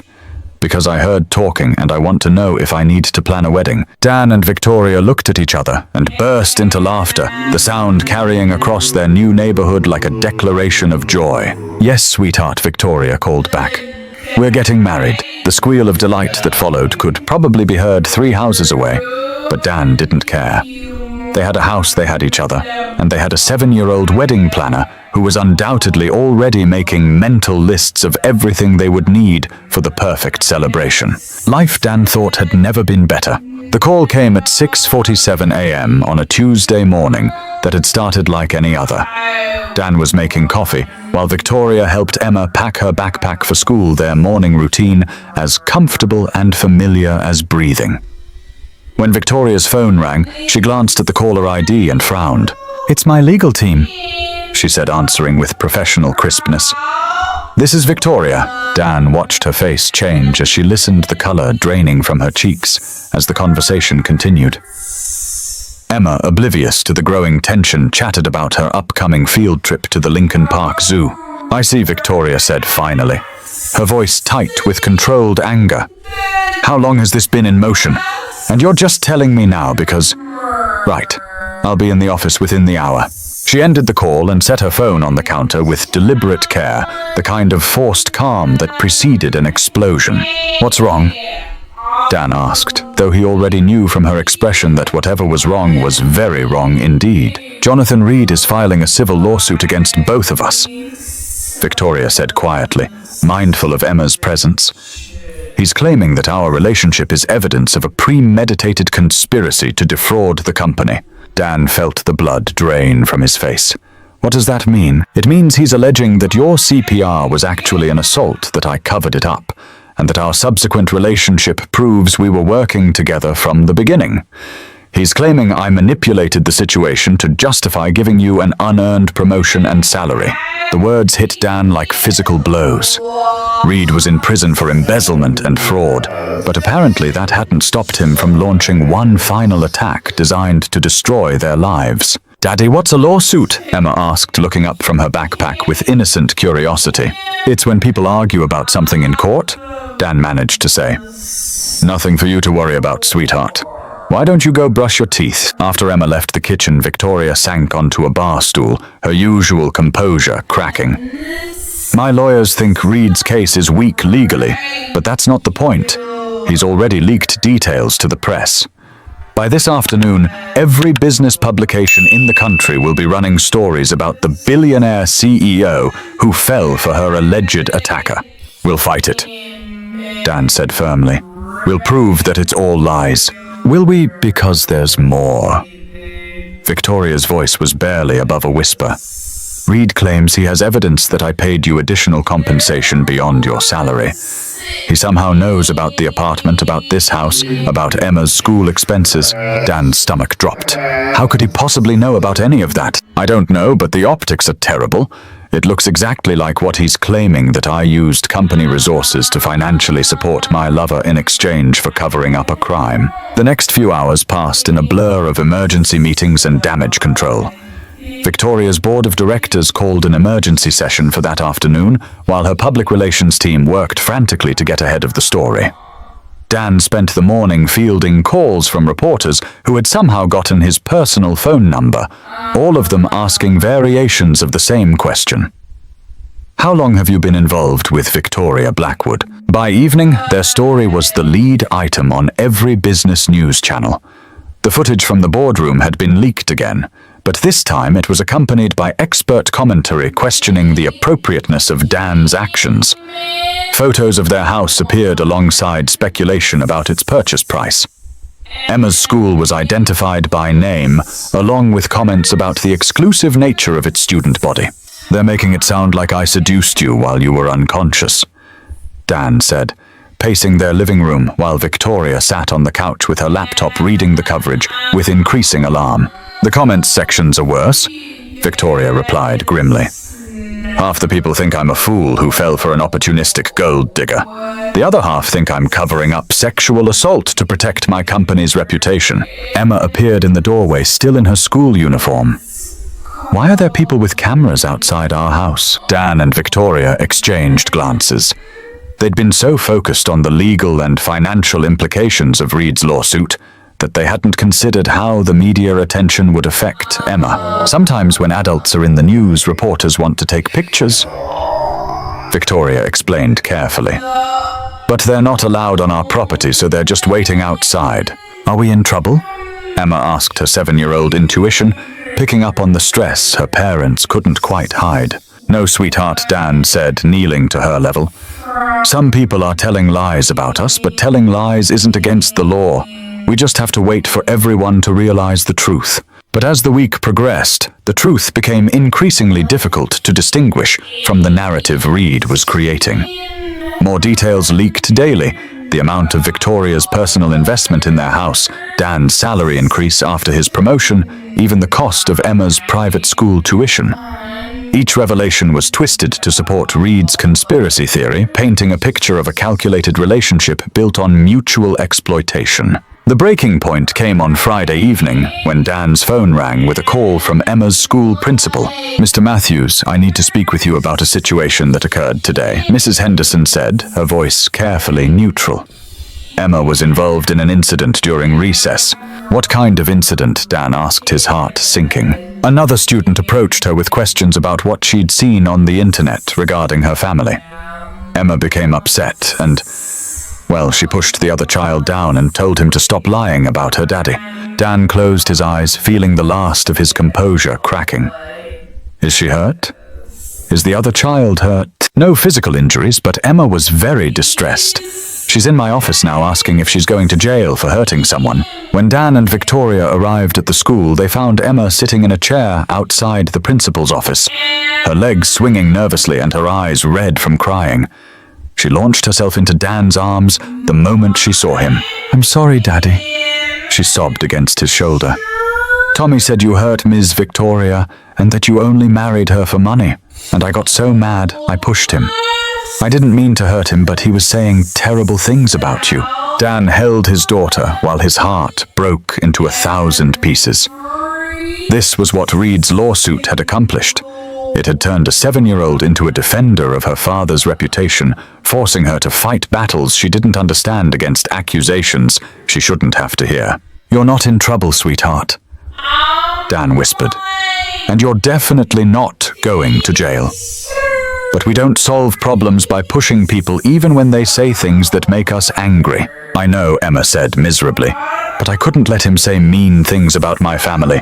As they drove home through the gathering crowd of reporters camped outside their house, Dan made a decision that felt like cutting out a piece of his own heart. "We can't keep living like this," he said quietly to Victoria. "This isn't fair to Emma. She shouldn't have to defend us at school or hide from cameras in her own home." "I know," Victoria replied, her voice thick with unshed tears. "My lawyers think the worst of the media attention will die down once Reed's case is formally reviewed. They're confident it will be dismissed. And what happens to Emma while we wait for that? What happens to her childhood while we fight this battle?" Victoria didn't have an answer for that. And Dan knew she was thinking the same thing he was, that sometimes love meant making choices that broke your heart in order to protect the people you loved most. The decision to separate came not from a lack of love, but from too much of it. Dan woke up Sunday morning to find Victoria sitting on their bedroom floor, surrounded by newspapers and printouts of online articles, her face streaked with tears she'd been trying to hide. "Reed's team leaked Emma's full name to the press," she said, without looking up. "Her picture is on 3 different gossip websites, along with speculation about her relationship to the scandal." Dan felt something cold and furious settle in his chest. "They're targeting a 7-year-old. They're targeting anything that will generate clicks and ad revenue," Victoria replied bitterly. "Emma's just collateral damage in their quest to destroy us." That afternoon, while Emma napped on the couch exhausted from a week of stress, she couldn't fully understand. Dan and Victoria sat at their kitchen table, having the most difficult conversation of their relationship. "I've been thinking about something," Dan said slowly. "What if Reed is right about one thing? Not about the conspiracy or the assault, but about the appearance of impropriety. What if our relationship really has compromised your company and my position?" "Don't," Victoria said sharply. "Don't you dare suggest that what we have is wrong." "I'm not suggesting it's wrong. I'm suggesting it's impossible." Dan reached across the table to take her hand, but Victoria pulled away as if his touch might weaken her resolve.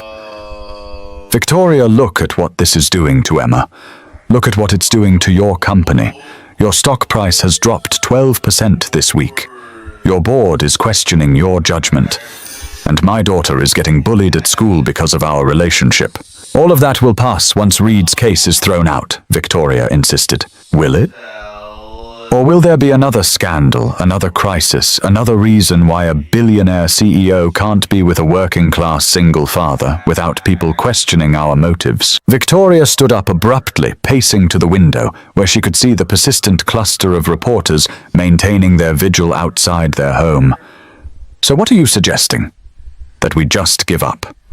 That we let Reed and his lies destroy something beautiful, because fighting back is too hard?" "I'm suggesting that maybe the most loving thing I can do is remove myself from the equation," Dan said quietly.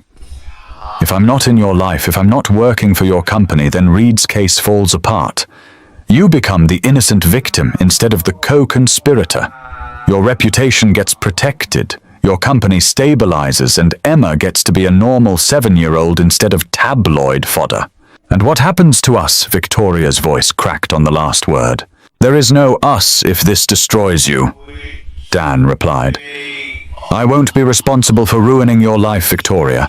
You've worked too hard and come too far to let my presence tear down everything you've built. You're not ruining my life, Victoria said fiercely, turning to face him with tears streaming down her cheeks. You're saving my life. Every single day you and Emma save my life just by being in it. Then let me save it one more time by leaving. The words hung in the air between them like a death sentence. Victoria sank back into her chair, her professional composure finally crumbling completely. I can't do this, she whispered. I can't lose you and Emma. I can't go back to being alone. You won't be alone, Dan said, though his own voice was breaking. This is temporary.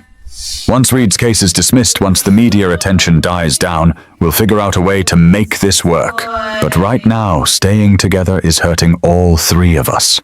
How is this protecting Emma? How is breaking up her family protecting her? Dan closed his eyes, remembering Emma's tear-stained face in the principal's office, her small fists clenched in defense of a father she shouldn't have to defend.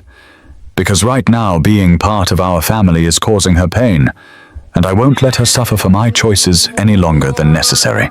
That evening, they told Emma together, sitting on her bed while she clutched the stuffed animal Victoria had bought her months ago. Dan tried to explain adult concepts like legal problems and media attention in terms a 7-year-old could understand, while Victoria held Emma's hand and tried not to cry. So you and Mama Victoria aren't going to live together anymore? Emma asked, her voice small and confused. Not right now, Dan said carefully. But that doesn't mean we don't love each other, and it doesn't mean Victoria isn't still going to be your mom. We're just going to live in different places for a little while until some grown-up problems get solved. Is it because of the mean people saying lies about us? Victoria couldn't speak, so Dan answered. Partly, yes. Sometimes when grown-ups love each other, other people try to make problems for them. We're just taking a break, so those people will leave us alone. Emma considered this with the gravity she brought to all serious discussions. Will you still get married someday? Dan and Victoria looked at each other over Emma's head, both of them thinking the same thing, that they had no idea if there would be a someday or if this separation would become permanent despite their best intentions. We hope so, sweetheart, Victoria said finally. We hope so very much. The logistics of separating a life they'd built together were heartbreaking in their mundane complexity. Dan and Emma moved back to their old apartment in Lincoln Park, suddenly too large and echoing after the warmth of their shared house. Victoria returned to her penthouse, which now felt like a mausoleum after months of family dinners and Emma's laughter filling every room. Dan resigned from his position at Blackwood Industries, citing personal reasons and the need to focus on family. His replacement was a seasoned HR professional with impeccable credentials and no romantic entanglement with the CEO. The employee welfare programs Dan had developed continued under new leadership, but the personal touch that had made them effective gradually faded. Victoria threw herself back into work with the desperate intensity of someone trying to outrun heartbreak. She attended board meetings and merger negotiations with renewed focus, proving to skeptical directors that her judgment hadn't been compromised by her relationship with Dan. But late at night, alone in her penthouse office, she would stare at photos of Emma's artwork and remember what it felt like to be part of a family. The separation accomplished exactly what Dan had hoped. Reed's lawsuit lost its narrative coherence without evidence of ongoing conspiracy. The media attention shifted to newer scandals, and Victoria's company began to stabilize. But the cost was higher than either of them had anticipated. Emma stopped drawing, stopped singing in the car, stopped asking when Victoria was coming to visit. She went through the motions of childhood with listless compliance, as if joy was something she'd forgotten how to access. Dan watched his daughter withdraw into herself and wondered if protecting her from public scrutiny was worth the price of her happiness. Victoria, meanwhile, found herself questioning every decision, every relationship, every aspect of the life she'd built. If love could be so easily destroyed by external pressures, what was the point of pursuing it at all? She'd gained back her reputation and her company's stability, but she'd lost the two people who had made success meaningful. 3 weeks into their separation, Dan sat in his apartment after Emma had gone to bed, staring at his phone and fighting the urge to call Victoria. He missed her voice, missed her presence, missed the way she made even ordinary moments feel extraordinary. But every time he started to dial her number, he remembered the reporters outside Emma's school and the sound of his daughter crying over accusations she didn't understand. Love. Dan was learning sometimes meant staying away from the people you loved most, even when it felt like slowly dying from the inside out. The breakthrough came from an unexpected source, Margaret Russo, the cleaning woman, whose complaints about Jonathan Reed had helped expose his pattern of workplace harassment. Margaret had been following the news coverage of Reed's lawsuit with growing anger, and 3 weeks into Dan and Victoria's separation, she decided she'd had enough. Mr. Matthews was the first person in 12 years of working at that company who treated me like a human being, Margaret told a reporter from the Chicago Tribune. And now that criminal Reed is trying to destroy him from prison over my dead body. The interview, which ran on the Tribune's front page under the headline, "Blackwood Employee Speaks Out," provided the first alternative narrative to Reed's conspiracy theory. Margaret described Dan's employee advocacy work in detail, the lives he'd improved and the policies he'd implemented. She painted a picture of a man motivated by genuine compassion rather than personal gain. "You want to know what Mr. Matthews got out of helping people like me," Margaret said in the interview. "Nothing but satisfaction. He never asked for anything in return, never expected special treatment. He just wanted to make things better for people who nobody else noticed." The story gained traction quickly, inspiring other Blackwood employees to come forward with their own testimonials. A security guard named James Washington described how Dan had helped him get promoted after years of being overlooked. A single mother from the accounting department talked about the emergency childcare assistance Dan had arranged when her babysitter fell through.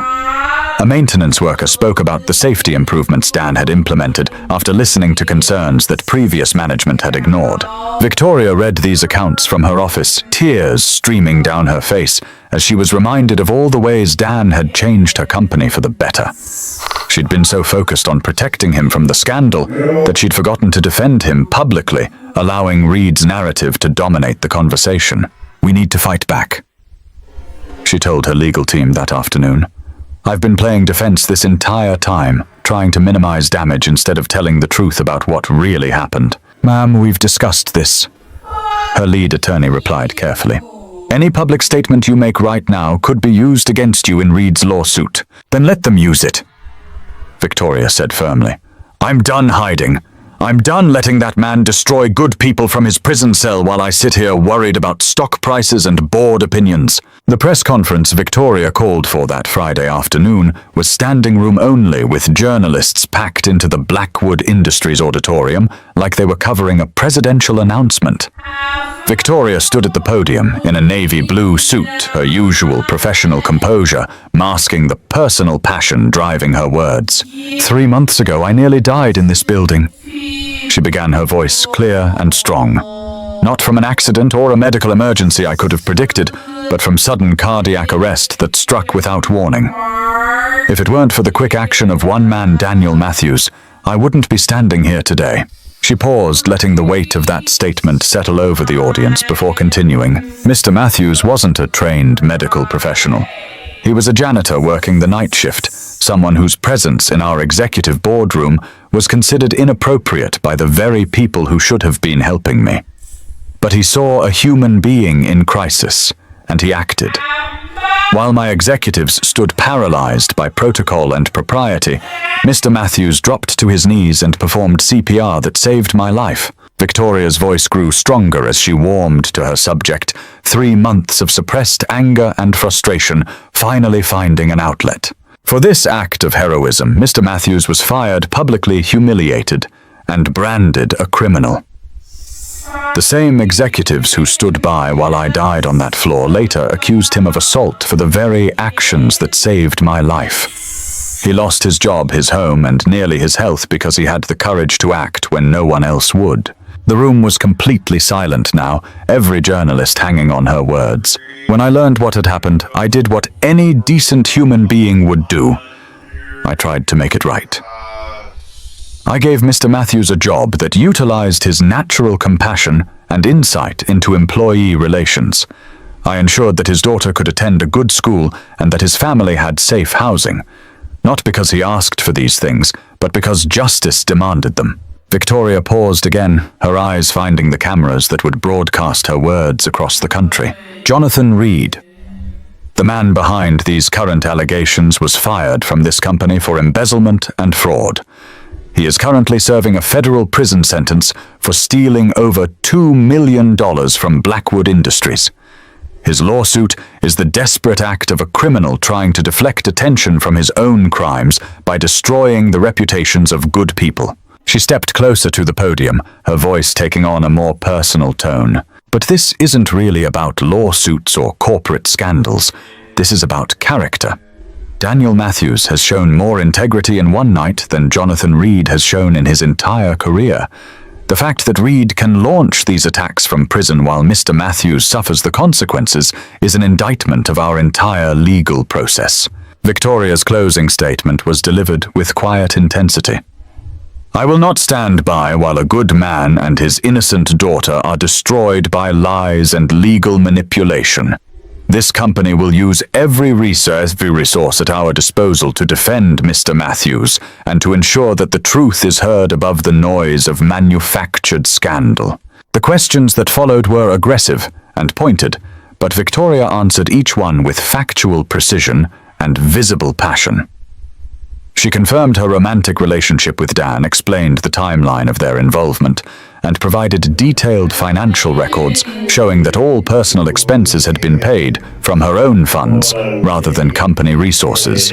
Are you saying that your relationship with Mr. Matthews has never created any conflicts of interest? One reporter asked. I'm saying that the only conflict of interest here is Jonathan Reed's attempt to use our legal process to continue his pattern of victimizing innocent people, Victoria replied firmly. The press conference had immediate impact.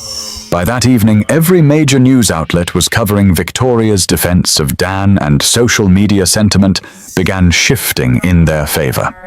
Justice for Daniel Matthews began trending on Twitter, with thousands of people sharing stories of their own workplace heroes who went unrecognized and unprotected.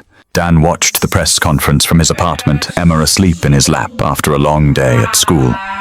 Hearing Victoria defend him with such passion and conviction reminded him why he'd fallen in love with her in the first place.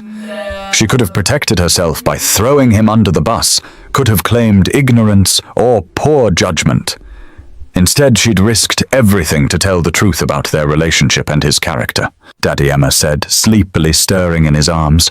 That was Mama Victoria on TV, wasn't it? Yes, sweetheart. She's really mad at the bad man who's telling lies about us. Yes, she is. Emma was quiet for a moment, then said, I miss her. When can we go home? Dan looked down at his daughter's hopeful face and made a decision that felt like stepping off a cliff into unknown territory. How about we call her and ask? For the first time in 3 weeks, Emma's face lit up with genuine joy. Really, we can call Mama Victoria right now. Right now, Dan confirmed, reaching for his phone with hands that trembled slightly. Victoria answered on the second ring, as if she'd been waiting for his call. We watched the press conference, he said simply. Emma has a question for you. Can we come home now? Emma asked, taking the phone with the directness that only children possessed. I don't care about lawsuits or mean reporters. I just want my family back together. Through the phone, Dan could hear Victoria crying. When she spoke again, her voice was thick with emotion and hope. Yes, sweetheart, she said. Come home. Please, both of you, come home right now. The reunion happened at midnight in the empty parking lot of a 24-hour diner, halfway between their old apartment and the house in Wilmette. Victoria arrived first, having driven through the city at speeds that would have scandalized her insurance company. When Dan's car pulled in beside hers, she was standing in the drizzling rain without an umbrella. her professional composure abandoned in favor of raw emotion. Emma launched herself out of the back seat before Dan had fully stopped the car, running straight into Victoria's arms, with the fearless abandon of a child who had never doubted that love would win in the end. "I missed you so much," Emma sobbed against Victoria's shoulder. "The house was too quiet without you, and Daddy kept looking sad even when he was trying to smile." "I missed you too, baby," Victoria whispered, holding Emma tight while tears streamed down her face. "I missed you both so much I thought my heart might break." Dan approached more slowly, unsure of his welcome, despite Victoria's invitation to come home. 3 weeks of separation had felt like 3 years, and he wasn't certain they could simply pick up where they'd left off. "Hi," he said softly when he reached them. "Hi yourself," Victoria replied, one arm still around Emma while she reached for Dan with the other. "I was so proud of you today. You were proud of me. You're the one who faced down the entire Chicago media and told them exactly what they needed to hear. I should have done it weeks ago," Victoria said, her voice full of regret. "I should have defended you from the beginning instead of trying to manage the situation like a business crisis. You were protecting your company. I understood that. I was protecting the wrong things," Victoria corrected. "Companies can be rebuilt. Stock prices can recover. Board members can be replaced. But you and Emma? You're irreplaceable." They drove home together through the quiet streets of Chicago, Emma falling asleep in the back seat, while Dan and Victoria talked in low voices about the weeks they'd been apart and the future they wanted to build together. "Reed's lawsuit was officially dismissed this morning," Victoria said as they pulled into their driveway. "His lawyers withdrew it after my press conference made it clear they had no case. So it's really over. The legal part is over. The rest of it, well, that depends on whether you're willing to come back to Blackwood Industries. The board voted yesterday to offer you your old position with a significant raise and a formal apology." Dan was quiet for a moment, considering. "I want to come back, but not to my old position. I want to expand the employee advocacy program. Make it bigger, more comprehensive, cover every Blackwood facility in the country." "Done," Victoria said immediately. "Whatever you want, whatever you need to make it work. And I want to testify at Reed's sentencing hearing. I want the judge to know what his actions cost, not just financially, but personally. We'll testify together." Victoria agreed. "Emma too, if she wants to. Though I think she'd rather just put this whole thing behind us and get back to being a normal family." As they carried a sleeping Emma into the house they'd left 3 weeks earlier, Dan felt the crushing weight of separation finally lifting from his shoulders. The house welcomed them back with familiar sounds and smells, with Emma's artwork still hanging on the refrigerator and Victoria's coffee mug still sitting in the kitchen cabinet. "It's like we never left," Dan observed, settling Emma into her pink bedroom.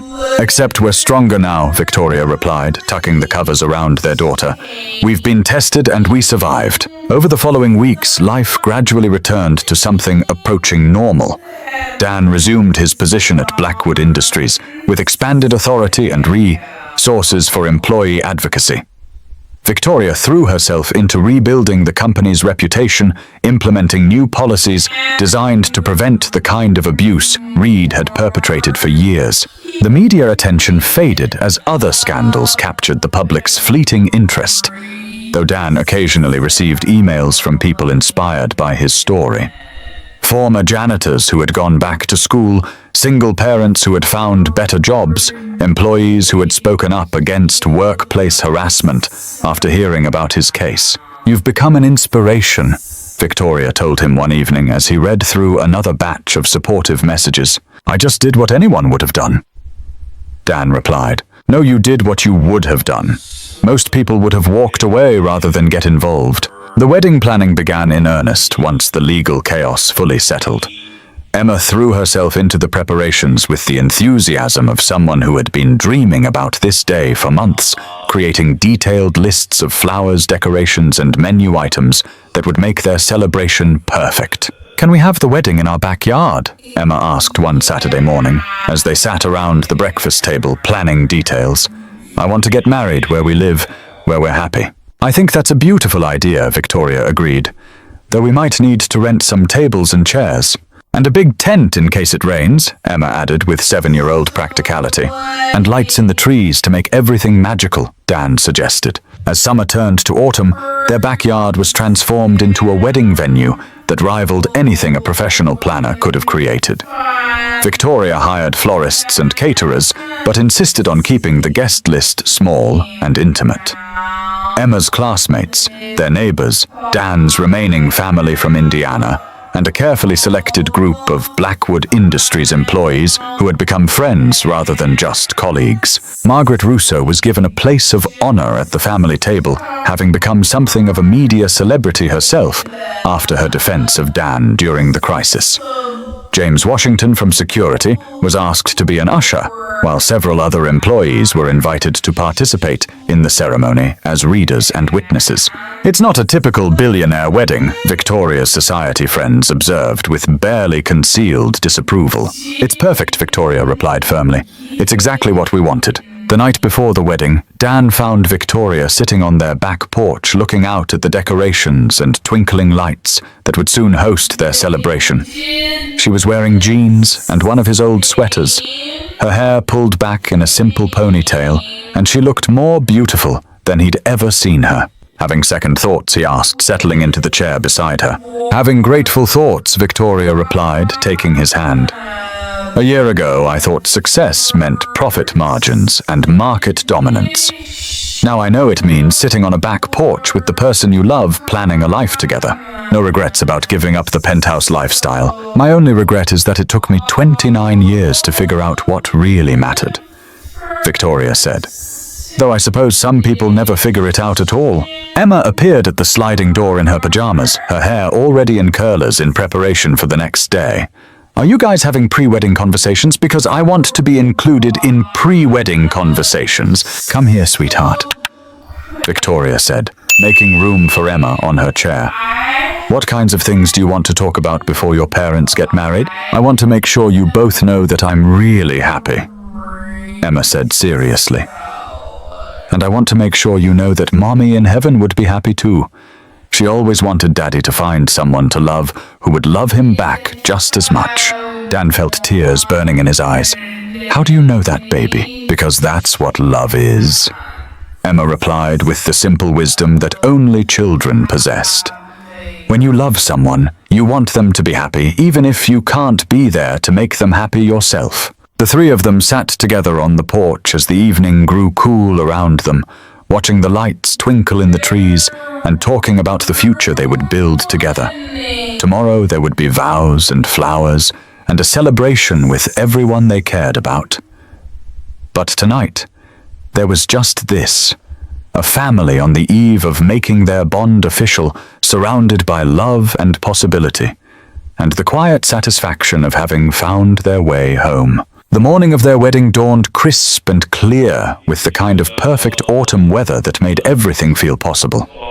Dan woke early in the guest room, where he'd spent the night, according to Emma's strict interpretation of wedding tradition, and found her already awake in the kitchen, directing the catering staff with the authority of someone twice her age.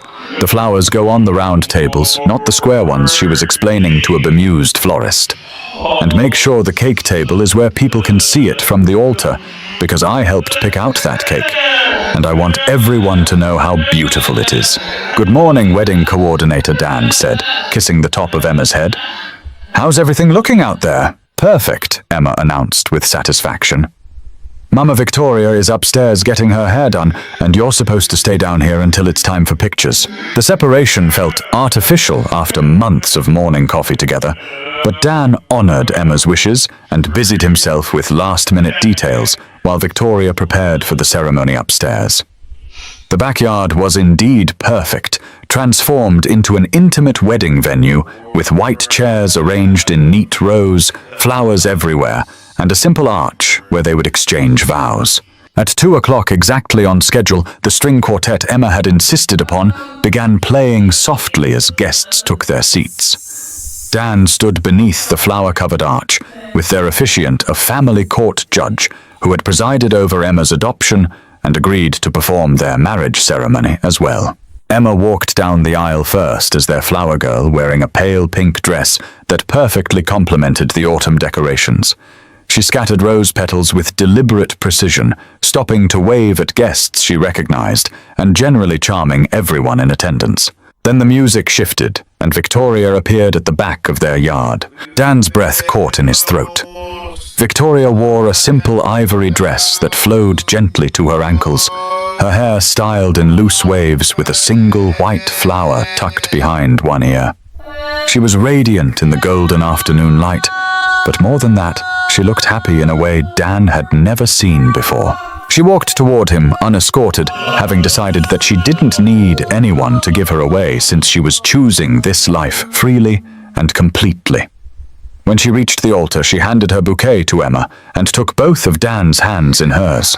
"You look beautiful, Dan," whispered, his voice rough with emotion. "You clean up pretty well yourself," Victoria replied, her eyes shining with tears she was trying not to shed before the ceremony even began.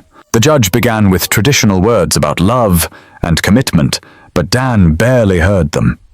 He was lost in Victoria's eyes, thinking about the journey that had brought them to this moment. A year ago, he'd been an invisible janitor with no reason to believe his life would ever be anything more than a daily struggle to survive. Now he was standing in his own backyard, surrounded by people who loved him, about to marry the woman who had changed everything. Dan and Victoria have written their own vows, the judge announced. Dan, would you like to begin? Dan reached into his jacket pocket and pulled out the folded paper where he'd written his promises to Victoria.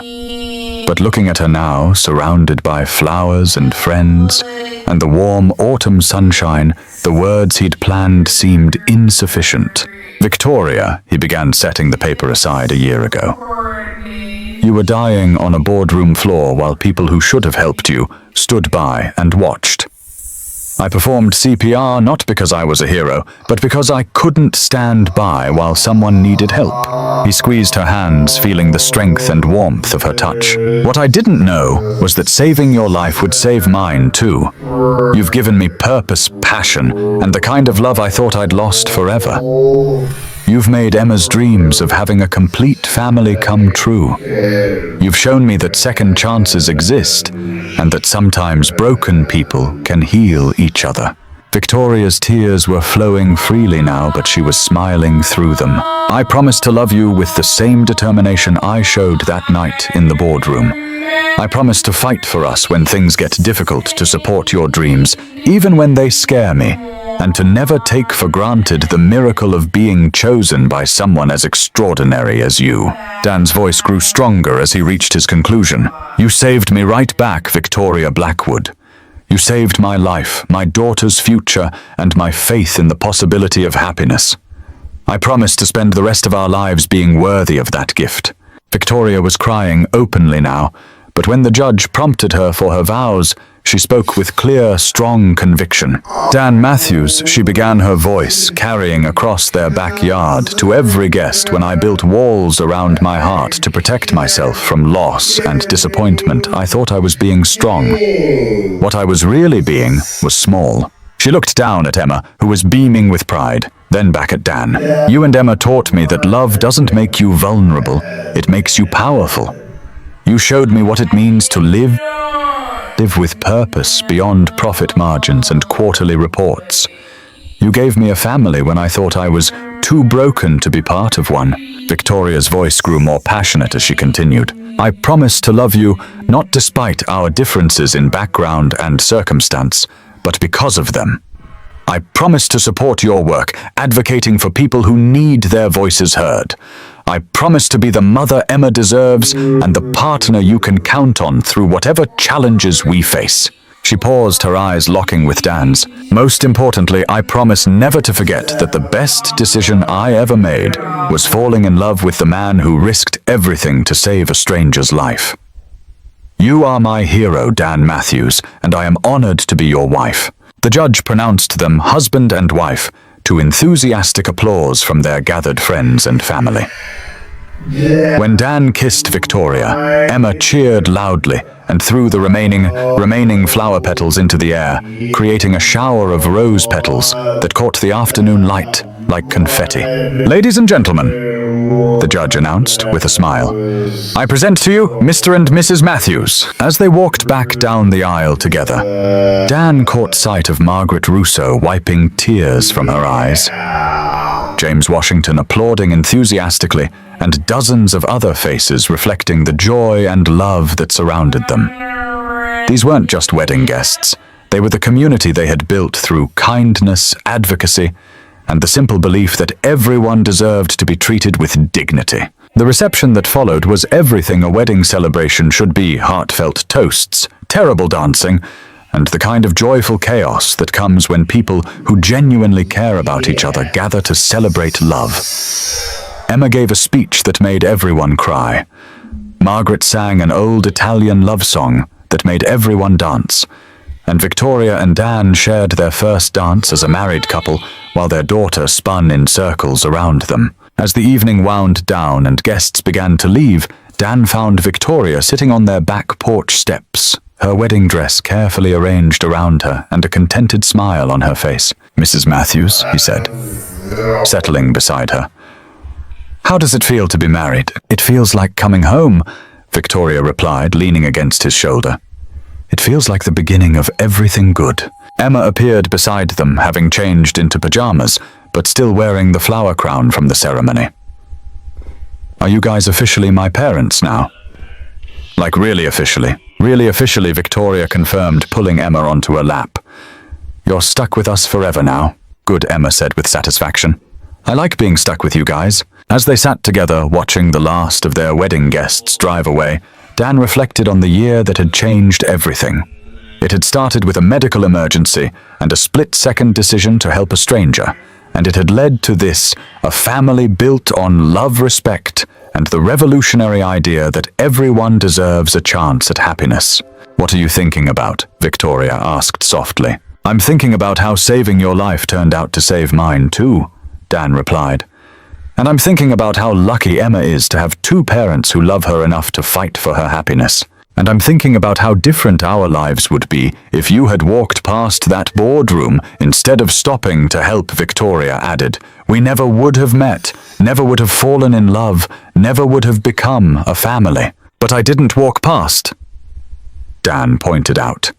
"And we did meet, and we did fall in love, and we are a family." "The best family," Emma added sleepily from Victoria's lap. "The very best family," Victoria agreed, kissing the top of Emma's head while she reached for Dan's hand. They sat there as the evening grew cool around them, surrounded by the remnants of their perfect wedding day and the promise of countless perfect days to come. 6 months after their wedding, Dan stood in the newly expanded Employee Advocacy Center at Blackwood Industries, looking out at a room full of people whose lives had been changed by the programs he'd developed. What had started as a single suggestion box had grown into a comprehensive support network spanning 12 facilities across 3 states. The quarterly report shows a 37% decrease in employee turnover and a 42% increase in workplace satisfaction scores, Victoria announced to the gathered staff. "But more importantly, we've resolved over 300 individual employee grievances and implemented 47 policy changes based on worker feedback." Applause filled the room as Dan stepped forward to address the crowd. A year ago, he'd been terrified of public speaking, convinced that his working-class background disqualified him from positions of authority. Now he spoke with the confidence of someone who had learned that authenticity was more powerful than credentials. "These numbers represent real people with real families who deserve to be treated with dignity and respect," Dan said, his voice carrying clearly across the room. "Every resolved grievance is someone who can go home feeling valued. Every policy change is a step toward the kind of workplace where everyone has the opportunity to thrive." He paused, looking out at faces that included former janitors, current executives, and everyone in between. "But the most important thing we've learned this year is that change is possible when people are willing to listen to each other. When management stops seeing workers as expendable resources and starts seeing them as human beings with valuable insights and legitimate concerns." After the meeting, Dan returned to his office to find Emma waiting for him with a drawing she'd made during after-school care. At 8 years old, she had grown taller and more confident, her artistic skills developing alongside her personality. "What did you draw for me today, sweetheart?" Dan asked, settling into his chair so Emma could show him her latest creation.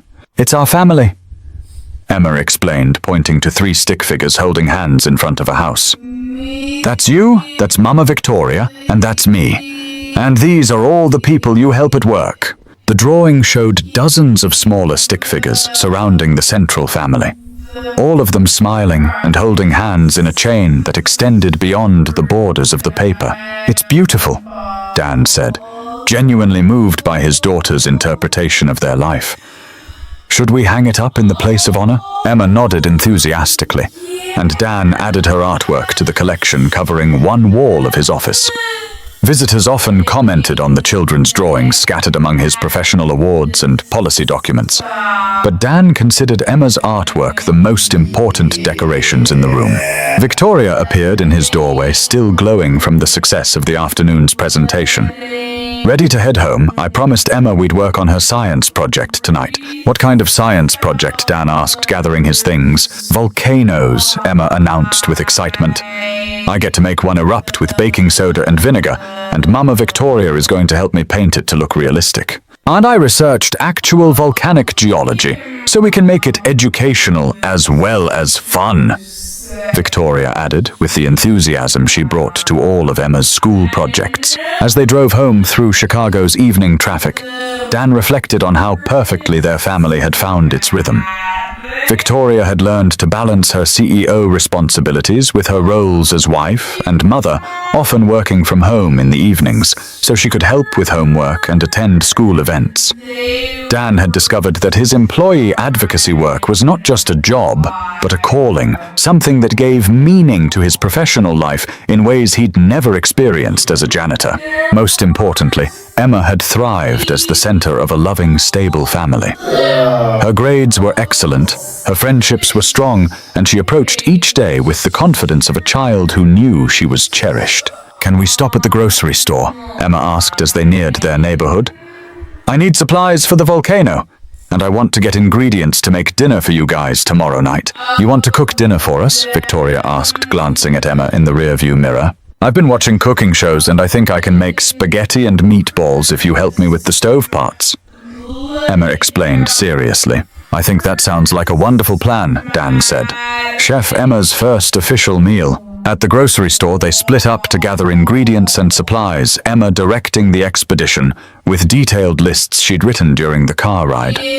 Other shoppers smiled as they passed the obviously happy family, debating the merits of different pasta shapes and volcanic paint colors.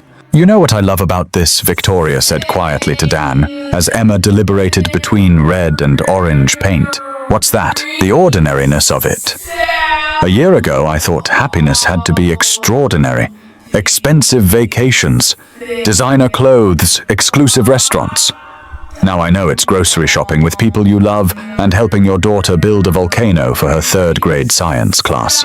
The best kind of happiness is the kind you can afford every day," Dan agreed.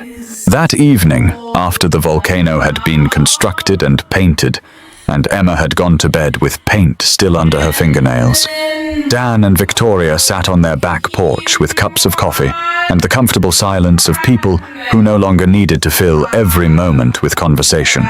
"I got a call from a reporter today," Victoria said eventually. "Someone writing a follow-up story about our corporate fairy tale romance.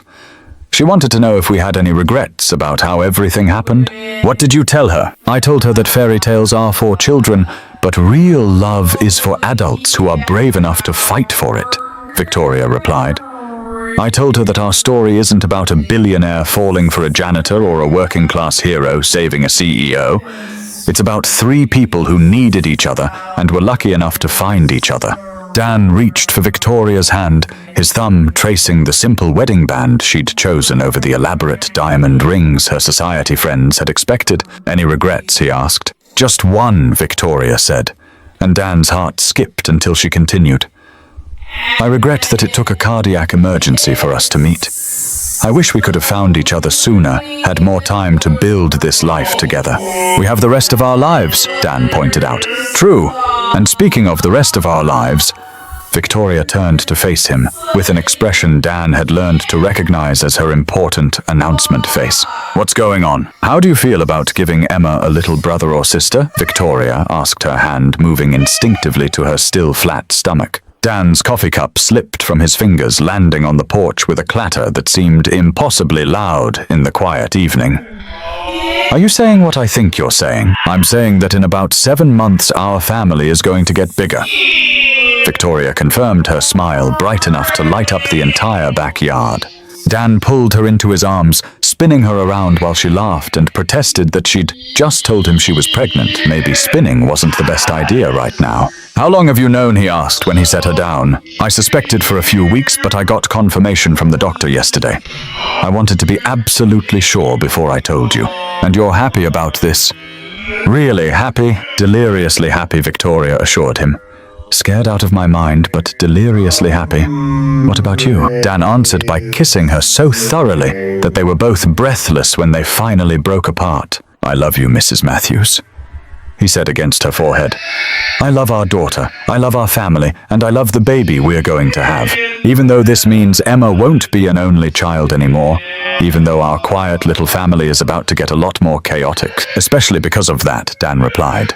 "Emma's going to be an amazing big sister, and you're going to be an incredible mother to this baby, just like you've been to Emma." They spent the next hour sitting on their porch, making plans and sharing dreams for the child they would welcome in the spring. They talked about names and nursery colors, about how to tell Emma, and when to announce the news to their families and friends. "She's going to be so excited," Victoria said, thinking about Emma's reaction.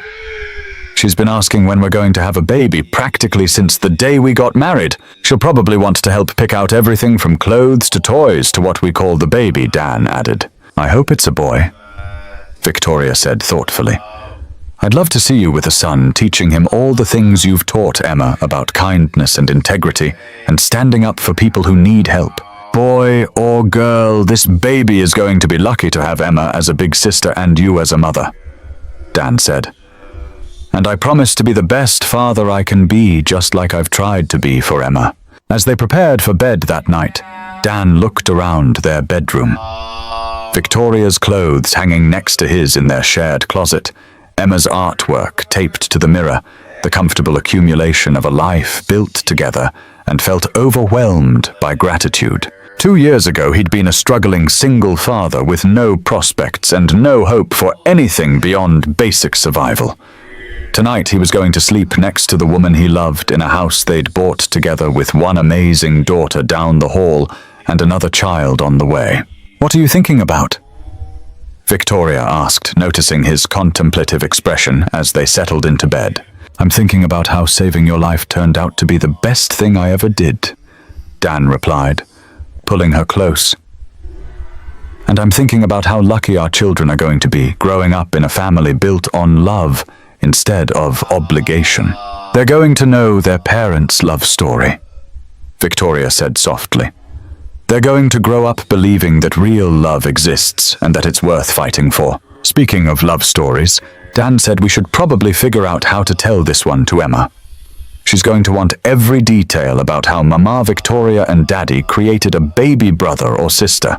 Victoria laughed, the sound soft and musical in the darkness of their bedroom. "We'll figure it out together. We always do."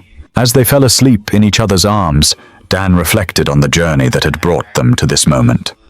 What had started with a split-second decision to perform CPR had led to the kind of love story he'd only read about in books. But more than that, it had led to the understanding that real happiness came not from dramatic gestures or fairy tale romance, but from the daily choice to love and support each other through ordinary moments and extraordinary challenges alike. Their story had begun with a kiss of life in a corporate boardroom, but it would continue with a lifetime of smaller, quieter kisses shared in grocery stores and on back porches and in the peaceful moments before sleep.